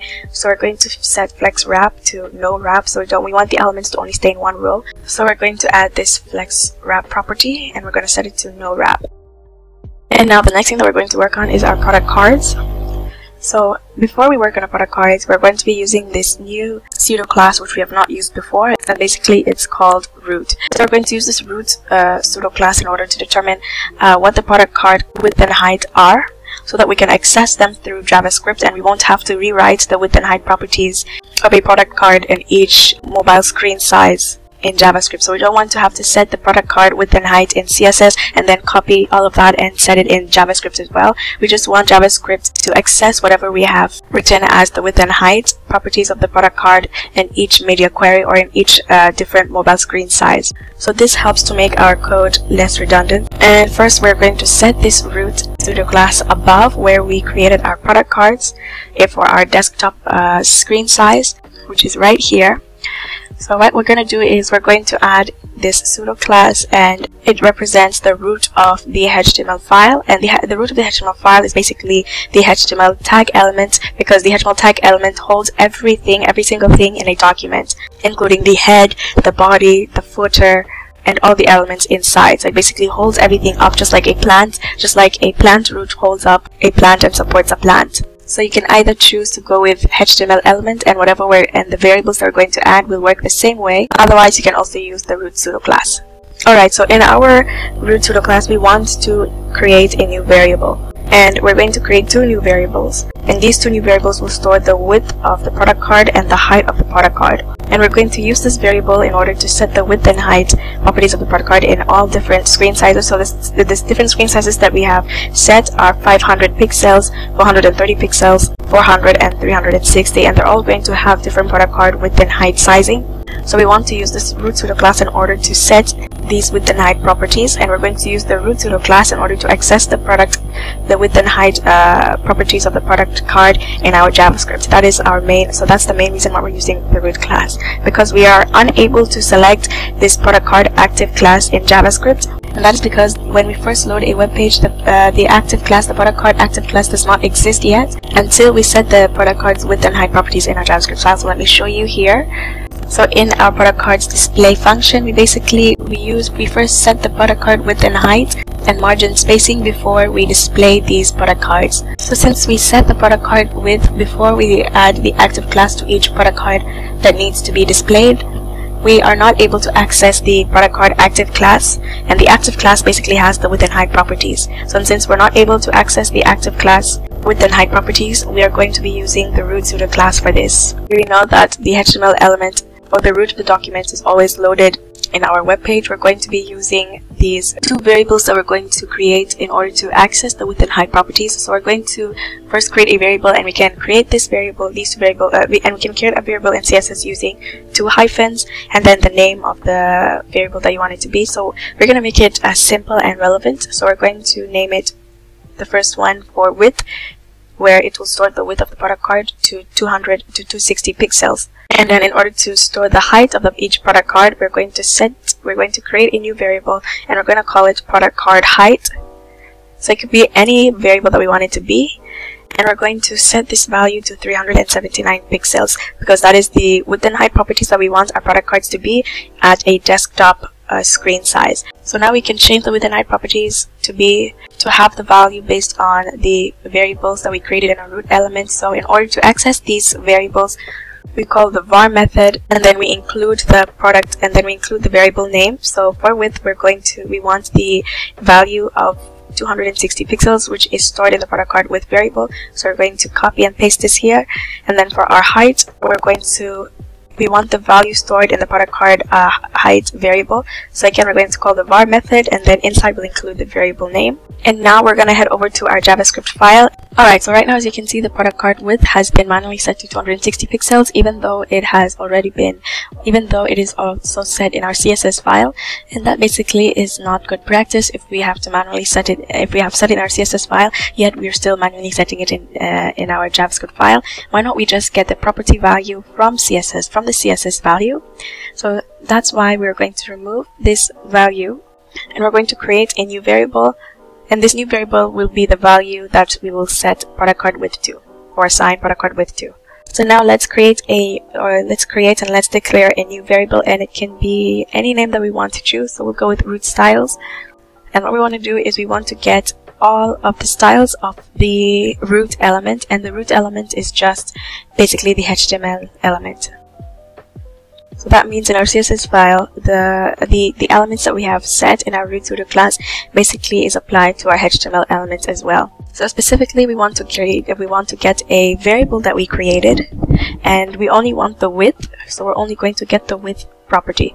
So right now we're going to use the root styles variable, and then we want to get the property value of the variable that we created, and we only want the width value. So we're going to copy this element and paste it here. However, as you can see, we want to get the string, we want to get the integer value, because we're going to use this integer value to help us calculate how much margin spacing is needed between each product card, or how much margin spacing that each product card should have.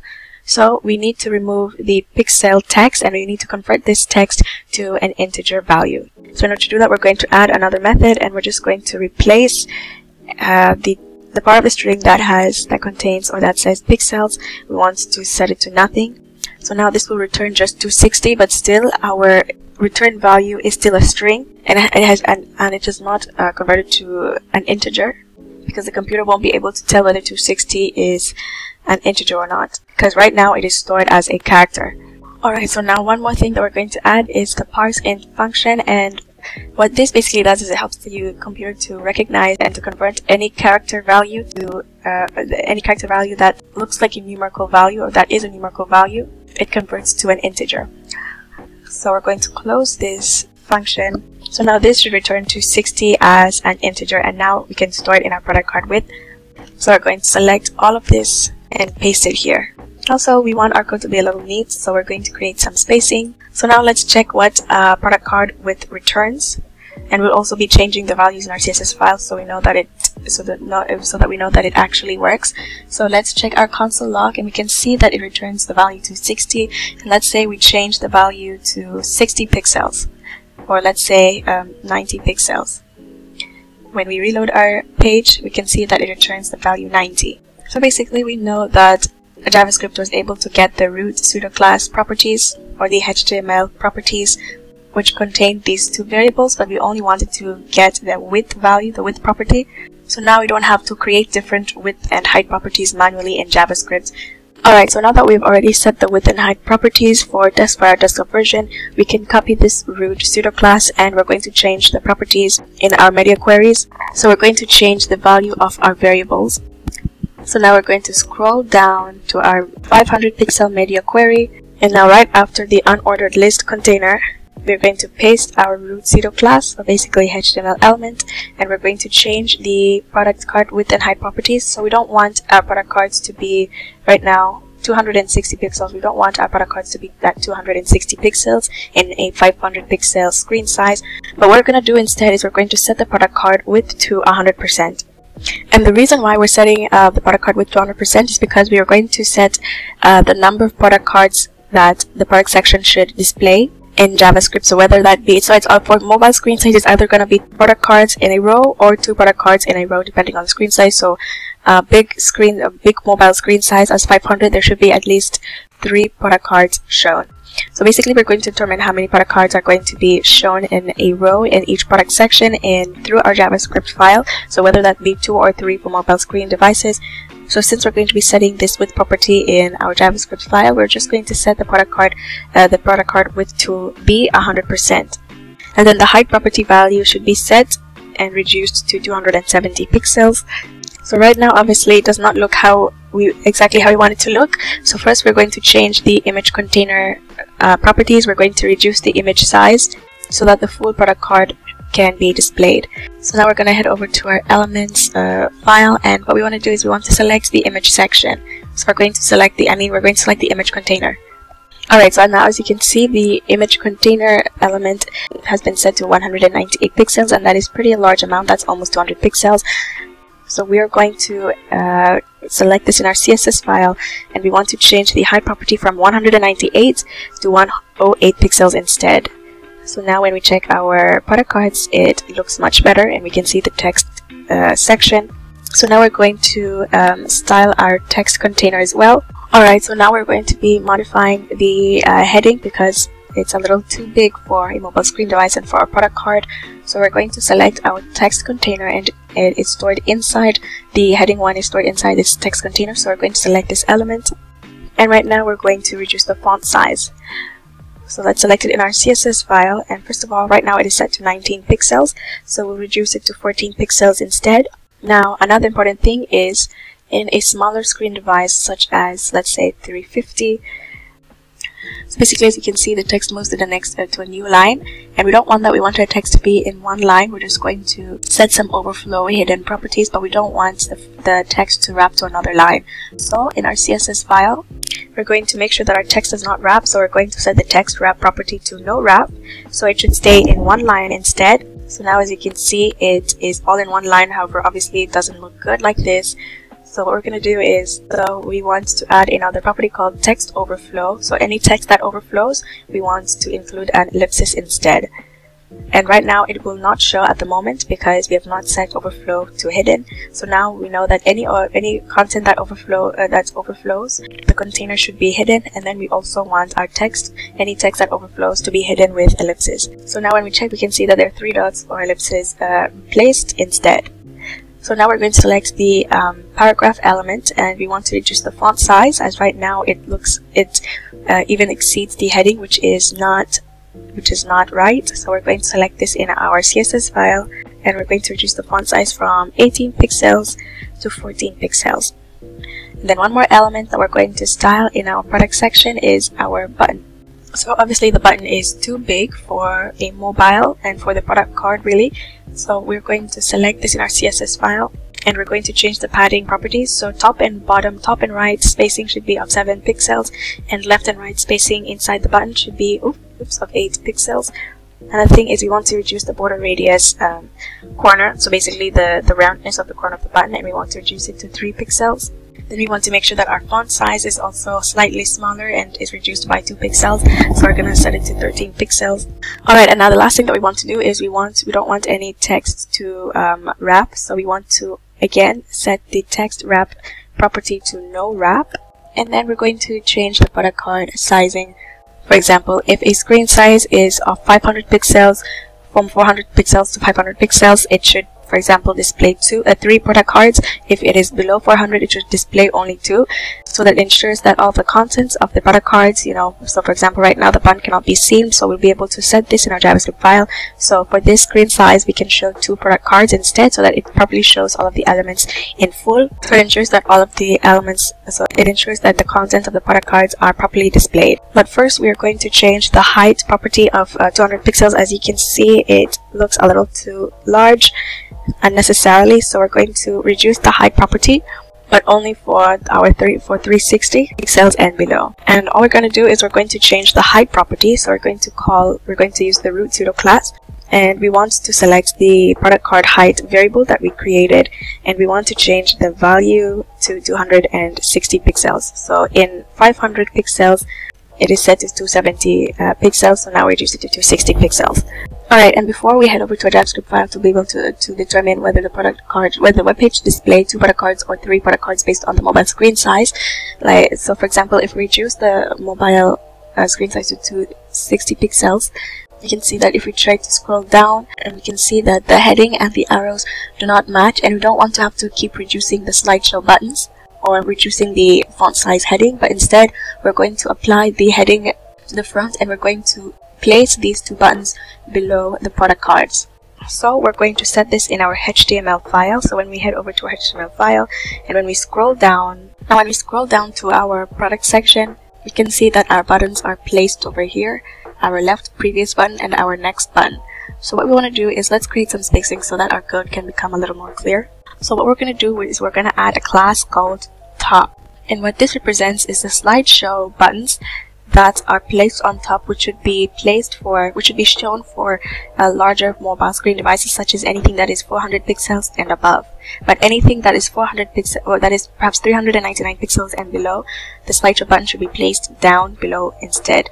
So right now we've set the slideshow buttons that are placed on top to a class called top. And when we are at, for example, say right now 320 pixels, which is below 400 pixels, then we want this class to hide these slideshow buttons and to show the slideshow buttons that should be at the bottom. So that means we're also going to have to copy this code, and we're going to scroll down to the end of all sections right here, and right here after the last div, before the last div, we're going to add in the slideshow button container, and this time we're going to replace the class that we added previously to the bottom class. So there will be 2 buttons shown. However, only one of them will be shown based on the screen mobile size or mobile screen size. Alright, so now what we want to do is we want to set the top and bottom CSS properties in our CSS file, but we want to apply it for desktop versions as well. So we're going to start here on top. Since for desktop versions it's always going to be top, but then the bottom slideshow should be set to none. So here in our desktop version, let's find our slideshow button, and right below the slideshows button we're going to paste the slideshow button container. So because these 2 classes are in one line, we also need to apply them in one line. We would include a space if this bottom class was a child element, but it's not a child element. The child element of slideshow button's container are slideshow button, prev button, and next button. But because they are placed together, we are also going to place them together without spacing. And now for the bottom class, for our desktop version, because right now we're applying changes to the desktop version, we don't want the slideshow button, the below slideshow button, to be displayed. So right now we don't see it now. Alright, and now we're going to set the top class property, and basically we want to change this to top, and we want to display a flexible layout for the button container. However, we want to swap these 2 properties in a mobile size that is of 360 pixels of screen size and below. So we're gonna paste it in our 360 media query, and we're going to replace this to none, replace this to flex. So now we should be able to see the slideshow buttons, but it's only applied to the all section. Only the bottom slideshows are shown and the top slideshows are hidden. Another thing is we want the slideshow position to be a little different, so we want these 2 buttons to be spaced out, and we want them to look slightly different, slightly more oval-like, or not exactly oval-like, but like a rectangle except with round corners.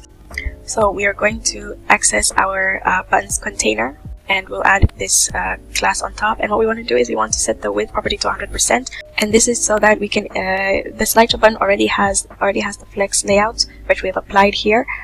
So what we're going to do is we're going to set justify content to be spaced. We want the content to have space between. So now when we check our all product section, we can see that the buttons are now spaced out. Another thing is we want to create some spacing between the slideshow button container and the product cards. So we're going to set margin top to 20 pixels. Alright, so now our product section looks more like it. However, now we need to change the styling of our slideshow buttons. So we're just going to select the slideshow button class, and we want to set the width to be 100 pixels. So at the moment, if we click on our slideshow button, we can see that it has been set to 45 pixels in width and height. So now the height should remain the same, but the width should change to 100 pixels. So we want our button to be a little more wider. And now to avoid this oval looking shape, we want it to be more rectangular. So we're going to set the border radius property because we have set border radius property to 50% over here. So now instead this value should be replaced with 20 pixels, so each corner of the button should have 20 pixels of spacing around.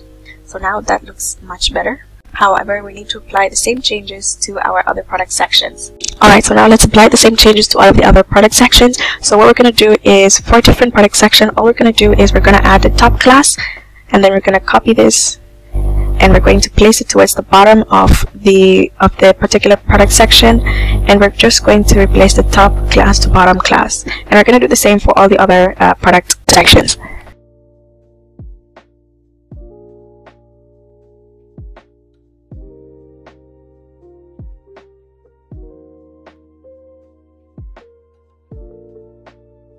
Alright, and now the last thing of the product section that we're going to work on is our product card width and height, and we're going to determine that with JavaScript. So in our HTML file, let's head over to our script tag.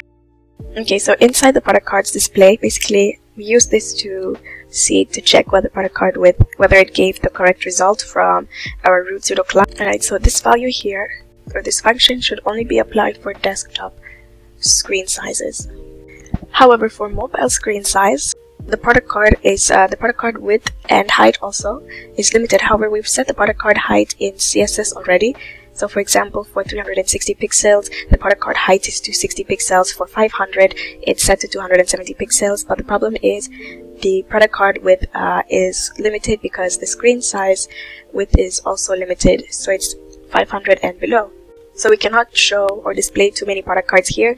So the best number of product cards to display is either 3 or 2. So for 500, the best number of product cards to display is probably not 2, but it's 3. But any more can hide the contents of the product card. So we want to make sure that there's not too many and not too little for our product card for these limited screen sizes. Alright, so we're going to create an if statement to see and to check whether the screen type, first of all, is a desktop. And if it is, then this is going to be used to determine the product card width. Alright, so now let's create an if conditional statement, and right now we want to know if the screen type, first of all, is of desktop. If it is a desktop, then this function should be applied instead. Otherwise, if it's mobile, then it's either 2 or 3 depending on the screen mobile size. So we created this variable in order to determine the span element of wishlist and cart list in order to determine whether to get the wishlist and cart link class or element from the nav element, which is for desktop, or from menu elements, which is for mobile. So if the screen type is a desktop, then that means we want the product card width to be determined by this function, by parseInt, to basically get the product card width from CSS. And also with this, the product cards per row can change, so this also should only be applied for desktop versions because we want our product cards per row to be either 2 or 3. So we're going to assign the product cards per row by the value that the product cards width returns. But for mobile screen devices, it's going to be the opposite. The product card width is going to be determined by the product cards per row that we set the product cards per row to. So also we'll have to declare this above the if statement, right after product cards width. So now we want to know whether if screen type is not desktop, then we want to know if screen type is mobile. So therefore, if it is mobile, then we're going to nest another if statement, and we want to know whether this mobile is greater than 430 pixels, because a mobile is at least 500 pixels. So we don't need to check if this mobile is between 430 to 500. We just want to know if this is greater than if the mobile screen is greater than 430 pixels. So we want to know the mobile screen size by... Alright, and so we want to know what the screen type, or I mean the screen size specifically is. We can know this by selecting the HTML element, and then we're going to use offset width property in order to get the screen size. And then we're going to use offset width property in order to get the screen size, or basically the web page's width. So now we want to know whether html.offset width, which should return the width of the document, or basically the width of the web page, and we want to know if this width is greater than 430. So basically, if the web page size of the screen size is greater than 430 pixels, then that means the number of product cards that can be shown can be 3. Otherwise, if it is any value less than 430 pixels, then the product card that can be shown can be 2. Okay, so basically we're going to be using this, and we're assigning this 2 times. So instead we can use the ternary operator instead, So we're going to assign the product cards per row to the ternary operator, or the ternary if conditional statement. So the conditional statement is whether the screen size of the HTML page, or basically the web page, is greater than 430 pixels. And if that happens to be true, then that means the product cards per row should be set to 3. Otherwise, if it's false and it is less than 430 pixels, the screen size is less than 430 pixels, then the product cards per row are 2. And now with this, we can also determine the product card width, as that has not been set yet for mobile screen devices, as we only declare it. And because this is only applied for desktop versions, we still haven't applied a value for mobile versions, and we can determine the size of the product card based on the number of product cards shown. So right now we're going to set product card width, and we're going to use MathFloor to round any decimal value that we get. As right now, what we want to do is we want to first divide the product container width. So let's say that the product container width is about 400 pixels. So then we want to divide this value, 400 pixels, or the full container width, by the number of product cards shown. And let's say, well, 400 pixels is less than 430, so it's going to be, so the number of product cards shown will be 2 instead. So 400 divided by 2 is 200. So that means our product, oops, the syntax is wrong. Okay, so that means the product card width will be set to 200 pixels instead. But we also want to make sure that there's spacing between these two product cards. They're not just back to back or side to side. We also want to make sure that there's at least spacing between these two product cards. So we're also going to subtract the value that we get, and also, sorry, it's not supposed to be 2, but the number of product cards per row shown. And then we're going to reduce the product card width to ensure that there is spacing between these product cards. So we're going to reduce this by 10, meaning that each product card will be subtracted by 10. So that means there will be at least 20 pixels of spacing between each product card. And also now we can remove our if statement, now that we have our ternary statement. And now we can include our else statement. So if neither of these are true, if the screen type is neither desktop or mobile, then that means we can return a console log error. And we want to make sure that when we check our code, we know that the error is we failed to show the number of product cards per row and the product card width. Alright, and one more thing that we want to remove now is this line here, since the product cards per row will be determined whether the screen type is desktop or mobile. So we're going to remove this line. And now when we check our web page, we can see that the product cards look pretty nice. And let's say we wanted to see a 400 pixel, so let's reload the page, and because it's 400 pixels, it's less than 430, so it should show 2 product cards per row instead, and that is exactly what we see. And let's reduce it to 360 pixels. Alright, and we can see that our product cards look pretty good. However, I can see a small minor error here. So we're going to set the width to be the same height as 500 pixels, as the same height as set in 500 pixels, which is 270 pixels. So the product card height that we set it to here can be removed, and now that looks much better. And also, as you can see, the slideshow buttons are placed below, and the function should also work well. So we should be able to go forward, we should be able to go back, and same applies to all other product sections. And also, if we place it back to anything greater than 430 pixels, and we reload our page, we can see we get 3 product cards, and our slideshow button should work as well. Okay, so now we are done with the product section, and we have completed and written the HTML, CSS, and JavaScript aspects of the product section. So now we're going to work on the next container, which is the promotion section. As you can see, the image is too tiny. It's not at its full width and height. The text is too large. There's too much padding. So we're going to head over to our promotion section, and what we're going to do is we're going to select the promotion section class, as that is the first thing that we're going to work on. And right now, as you can see, there's a large margin top spacing, which is shown by the orange bit on top, and it is set to 110 pixels. The height is limited, so we're going to fix all this, and we are going to head over to our CSS file. And what we're going to do is we're going to scroll back up to our media query, in which the max width is 500 pixels. We're going to create a new comment called promotion section.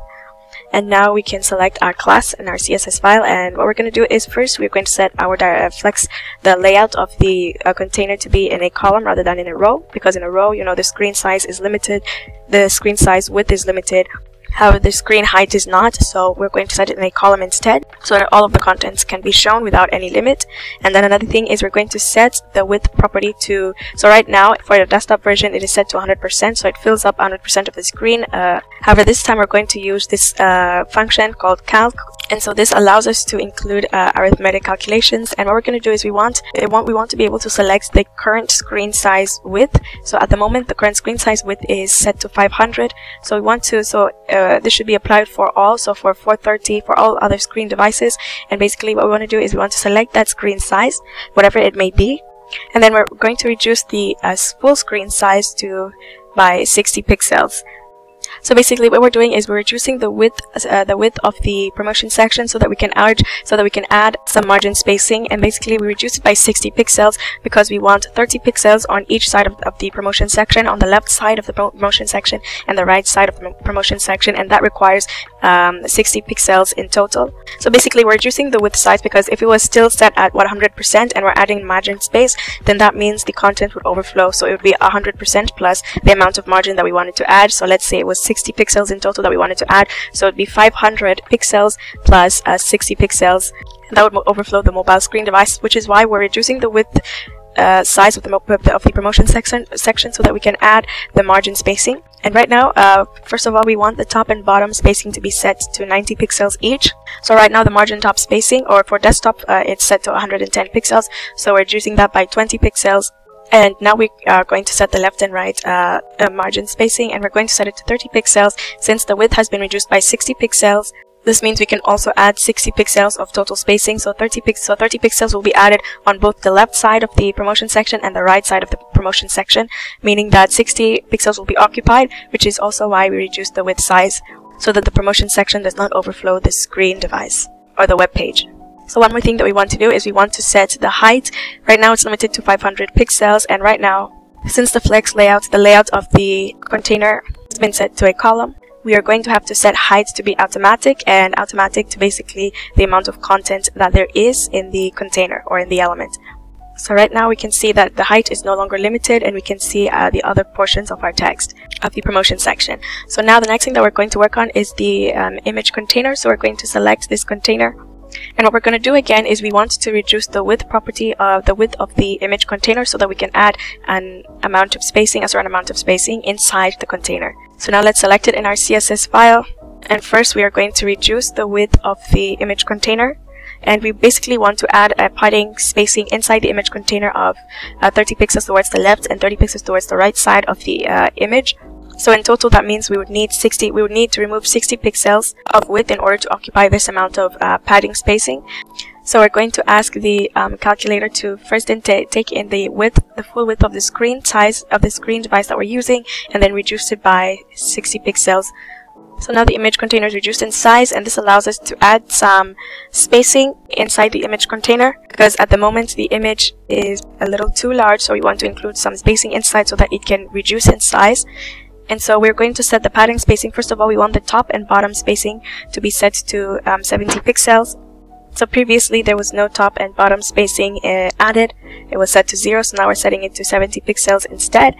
And now let's include the left and right spacing, and we're going to set it to 30 pixels. So now there's padding spacing, 30 pixels of padding spacing in the left side of the promotion section, inside the promotion section, and 30 pixels towards the right side of the promotion section. So now you can see that our image is now properly sized and centered. Now the next thing that we're going to work on is the text container. So we're going to select this class, and there are many things to change, such as the padding spacing. You can see that the green part in the web page basically presents the padding spacing and is a little too large. So we're going to change and modify that, and also the text is aligned towards the left side. So we're going to align all text towards the center. So first let's collect our class, select it in our CSS file. And first of all, we're going to set the padding spacing. So first of all, we want to include some spacing between the image section and the text container. So we're going to add some padding spacing of 40 pixels. And another thing is, previously the left and right spacing was set to 80 pixels. So now we're going to change that, and we're going to set it to 30 pixels instead. And another thing is we want to align all of our text towards the center of the container. Now there's still a few items that are still not aligned to the center, so we are going to use place items since a flexible layout has been used and has been set. So we're going to just add, we don't need to add another flex direction property, but we are just going to use the place items property, and this ensures that all of our text is horizontally aligned to the center. Alright, so now we're going to be working with the text itself, and first we want to work with the promotion heading, and as you can see the blue line is not really vertically centered, so we're going to select this class. And right now, as you can see, first of all we want to include some margin bottom spacing. We want to create some spacing between the promotion heading and the big heading. So first we're going to select in our CSS file, once again set the margin bottom spacing. So for desktop it's set to 7 pixels, but now we want to increase the spacing to 15 pixels.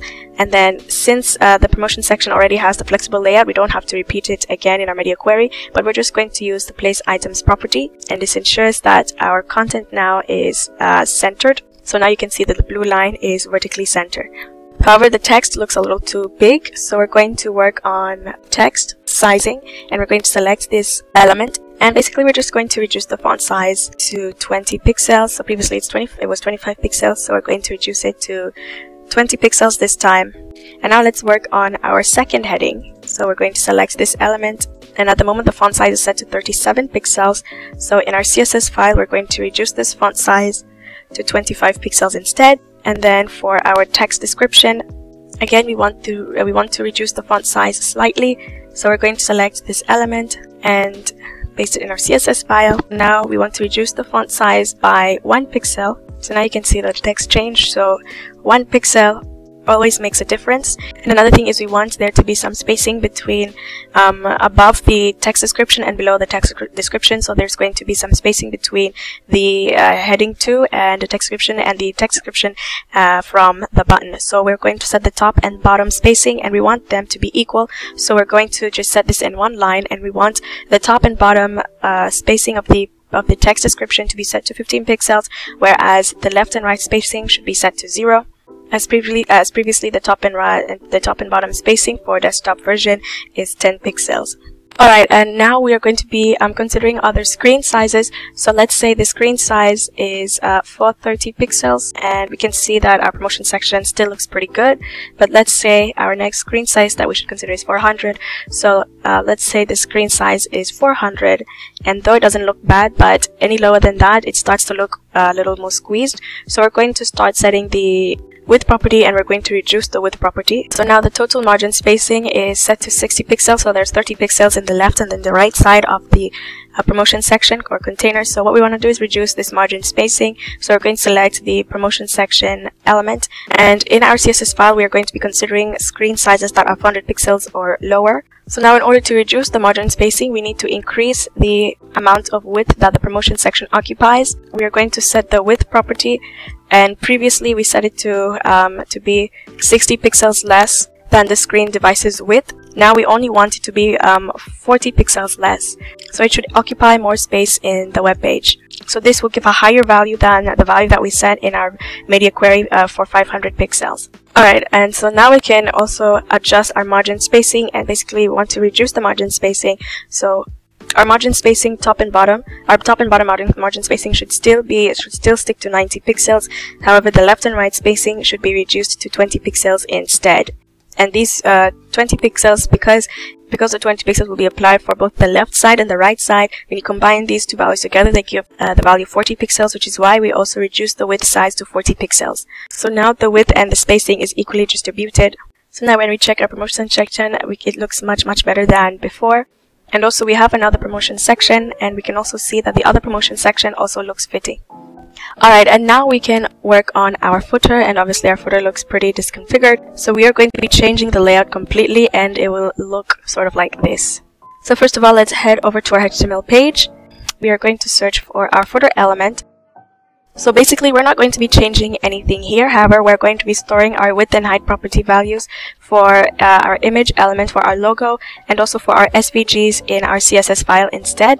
So first we're going to start with the eLife logos width and height properties. So we set it to 220 pixels in width, and then half of this width is its height, 110 pixels. So we're going to remove this. So right now we are going to scroll up, and we're not going to set the width and height values for our eLife image in our media query since we are moving from HTML file. We'll need to set the width and height properties will need to be set for all screen sizes or devices. So our eLife logo is placed inside the footer top container. So that's the image's parent element. So we're going to select this container, and we're going to use this container to select the image element. And because it is an ID, we'll use the ID selector and then select the element that we want to modify or style, which is our image. And now we're going to set the width property to 220 pixels and the height to be half of that. And the second thing we want to remove from our HTML file, so we don't want these width and height properties to be set in our HTML file, but in our CSS file, we're going to remove all of these three width and height properties from all of these three SVG elements.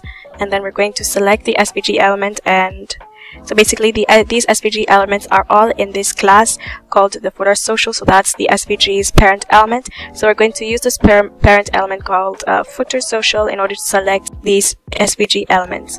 So right now when we scroll down, we can see that there's no value and it is set to 0, so they're not even displayed. So now we are going to set the width and height properties of 40 pixels. So now you can see that our SVGs are displayed. So now we're going to be working on the mobile version of the footer. So the footer is going to be slightly different, and it's going to have a different layout. So first we're going to be considering screen sizes that are of 500 pixels and below in general. So basically what all mobile screen devices footer properties should have in general. So we're going to scroll over to the end of our 500 pixel media query, and we're going to create a new comment called footer. And now the first thing that we want to select is our footer element, which is right here. And right now, as you can see, it takes up a lot of space, margin top spacing, and that is a little too much for a mobile screen device. So we're going to, it is not too bad, but we're going to reduce the margin spacing, and we're going to reduce it to 40 pixels instead. So that looks way better. Now next thing is we're going to work on the footer top element, and we're going to select the element and change multiple properties. So let's first select it in our CSS file. So the first thing that we want to change is the width property. Right now it is set to 60 pixels to occupy 60 pixels of the footer element, but we are going to set it to 100%. However, we want it to be 100% minus a few pixels, so that so that the elements are not squashed or do not collide the web page wall or the edge of the web page. So we're going to use the arithmetic calculator, and what we want to do is we want our footer top to basically select the total width of the footer. So for example, in our case right now it is set to 500 pixels, and then we're going to reduce it by a few pixels so that there's spacing between each side of the footer. And basically reduce it to 40 pixels, so that means we want 20 pixels of spacing towards the left side and towards the right side of the footer. Another thing is we want to use the flexible layout, so we want to ensure that all of our elements are centered. So we are going to add the flexible layout property. So we want the footer to basically follow a flexible layout, and we want to ensure that since the flex direction by default for browsers is the flex direction value set to a row, we're going to set it to a column, and then we are going to add the place items property to ensure that the elements are vertically centered. Alright, so now we are going to be working on the next element, which is inside the footer top, which is our image element, and we want to reduce the width and height properties for our mobile screen device. So over here we're going to select the image element, and we're going to reduce the width to 160 pixels, and the height should be half of the width, so we're going to set this to 80 pixels. So now we can see that our eLife logo looks much more mobile friendly. Now the next thing is the wrapper. So as you can see, the green part that you can see in the web page basically represents the padding spacing once again. So we're going to reduce the padding spacing while also increasing the margin top spacing, so that there is a spacing so that the spacing between the social wrapper and the eLife logo is maintained. So we're going to select the element, paste it in our CSS file, and the first thing we want to do is we want to reduce the padding spacing. So right now it is set to 40 pixels left, right, top, and bottom. So right now we only want the top and bottom spacing to be So we only want our top and bottom spacing to be set to 10 pixels instead, whereas the left and right spacing, there should be no spacing at all. Another thing is we want to maintain a spacing between the eLife logo and the socials wrapper. So we're going to set the margin spacing property, and we're going to set it to 20 pixels. So previously it was 10 pixels before. And one more thing is we want to reduce the width of the wrapper. So we want it to be set to 38 pixels instead, and this will work. This, of course, at the moment the elements look distorted. So we are going to be removing these texts, so it will only be the logos that are shown. Okay, so basically, since the texts are going to be removed and it's just going to be 3 elements, we want to make sure that all of these 3 elements are justified to the center of the footer social container. And in order to achieve that, we also need to set the width value or the width property to 100%. So first, let's select it in our CSS file, and basically we want to set the width property to 100%. So now we'll be able to justify the content towards the center of the wrapper. Alright, so now we're going to be changing the SVG element sizes. So we're going to select the SVG element, and basically we want to reduce the SVG elements to be set to 30 pixels in width and height. Alright, so now we're going to be removing the text, and we're going to set display to none. So we're going to be selecting the span element, but we're also going to be selecting the anchor tag as well, because it is only this element that uses the span element. For the rest, the text is displayed with an anchor tag, with an anchor element, as well as for this one it uses an anchor tag or element. So we're going to be selecting both the span element and the anchor tag, and then we're going to set display to none. Alright, so now we're going to be working on the footer bottom section. So what we want to do is we want to ensure that all the text are set in one column rather than in one row, since the screen size is limited. And basically we want to change the layout in a way that the border, the divider here on top, is placed on top, directly on top of the copyright text rather than the links. So these links will be on top, the copyright on bottom, and the divider will be directly on top of the copyright instead of these links, so that these links look like they're part of the footer bottom container even though they're not. So now let's select the footer bottom element, and we're going to be changing the flex direction to be in a column instead. So previously in the desktop version it was set in a row. So now we are going to center all of our elements, and we're going to use place items for this. And right now the border, since the border will be directly on top of the copyright instead of the links, we are going to remove the border property from the container itself. So we're going to set the border property to 0. So basically now these links, we want these links to be positioned in a way that it looks like it's part of the margin top. So we're going to remove the large amount of the spacing that we have. So we're going to set margin spacing to 0. So that's the outside spacing, and the inside spacing to 0 as well. And another thing is we want to set the container to take up 100% width of the footer element. So now we can see that looks slightly better. However, now you can see that the links, though they are sort of close to the center, but they're not exactly towards the center, and that's because of because we added a margin right spacing between each links. But even the last one has margin right spacing, though it does not require, or it does not need to have this spacing since there's no elements next to it. But we're going to be working on that soon. But first, let's work on our unordered list container. So we're going to select this element, and in here, since the unordered list already has a flexible display, and flex direction is already set to be in a row, we want to ensure that all of our text is justified towards, all of our list items are justified towards the center of the container. Then we want our width to we want the width of the unordered list to take up only 90%. So we want to set the width of the unordered list so that this property can be applied to the list items. Another thing is we want to ensure that there is a good amount of spacing between the links and the copyright text. So we're going to set the margin bottom spacing to 20 pixels, whereas the margin top spacing should be set to 10 pixels instead. So now that looks better spaced out. Now the next thing we can do is remove the margin right spacing from the last child, and in order to remove the spacing from only the last child element, we are going to select the list item property, and basically this has been set above our media query. So we're gonna head to our element above the media query, so it should be over here. So basically all of the list items have a margin right spacing of 20 pixels. However, we want all of them to have a margin right spacing of 20 pixels except the last one. So we're going to add a pseudo class called not. So all the list items will have this property except the element that we add here in our bracket, and this element is specifically the last child element. So the last child is basically the last element of the container of the unordered list, and the last element is the about element. So now you can see that our unordered list is finally justified to the center. Alright, so now we're going to be working on the list items, but specifically the anchor, the link itself. So we're going to select the link element, the anchor element, And now we can scroll down to our media query, back to our footer section. So over here, what we want to do is reduce the font size to 15 pixels. So at the moment, by default, as usually the browser gives the font size to 16 pixels. So right now we've reduced it to 15 pixels instead. However, we also want our paragraph text, to also have the same font size. So we're going to select this P element. So we're going to select the container it is in. We're going to add a comma and then add the second element that we want to include to have the same font size, and that is the paragraph or copyright text element section.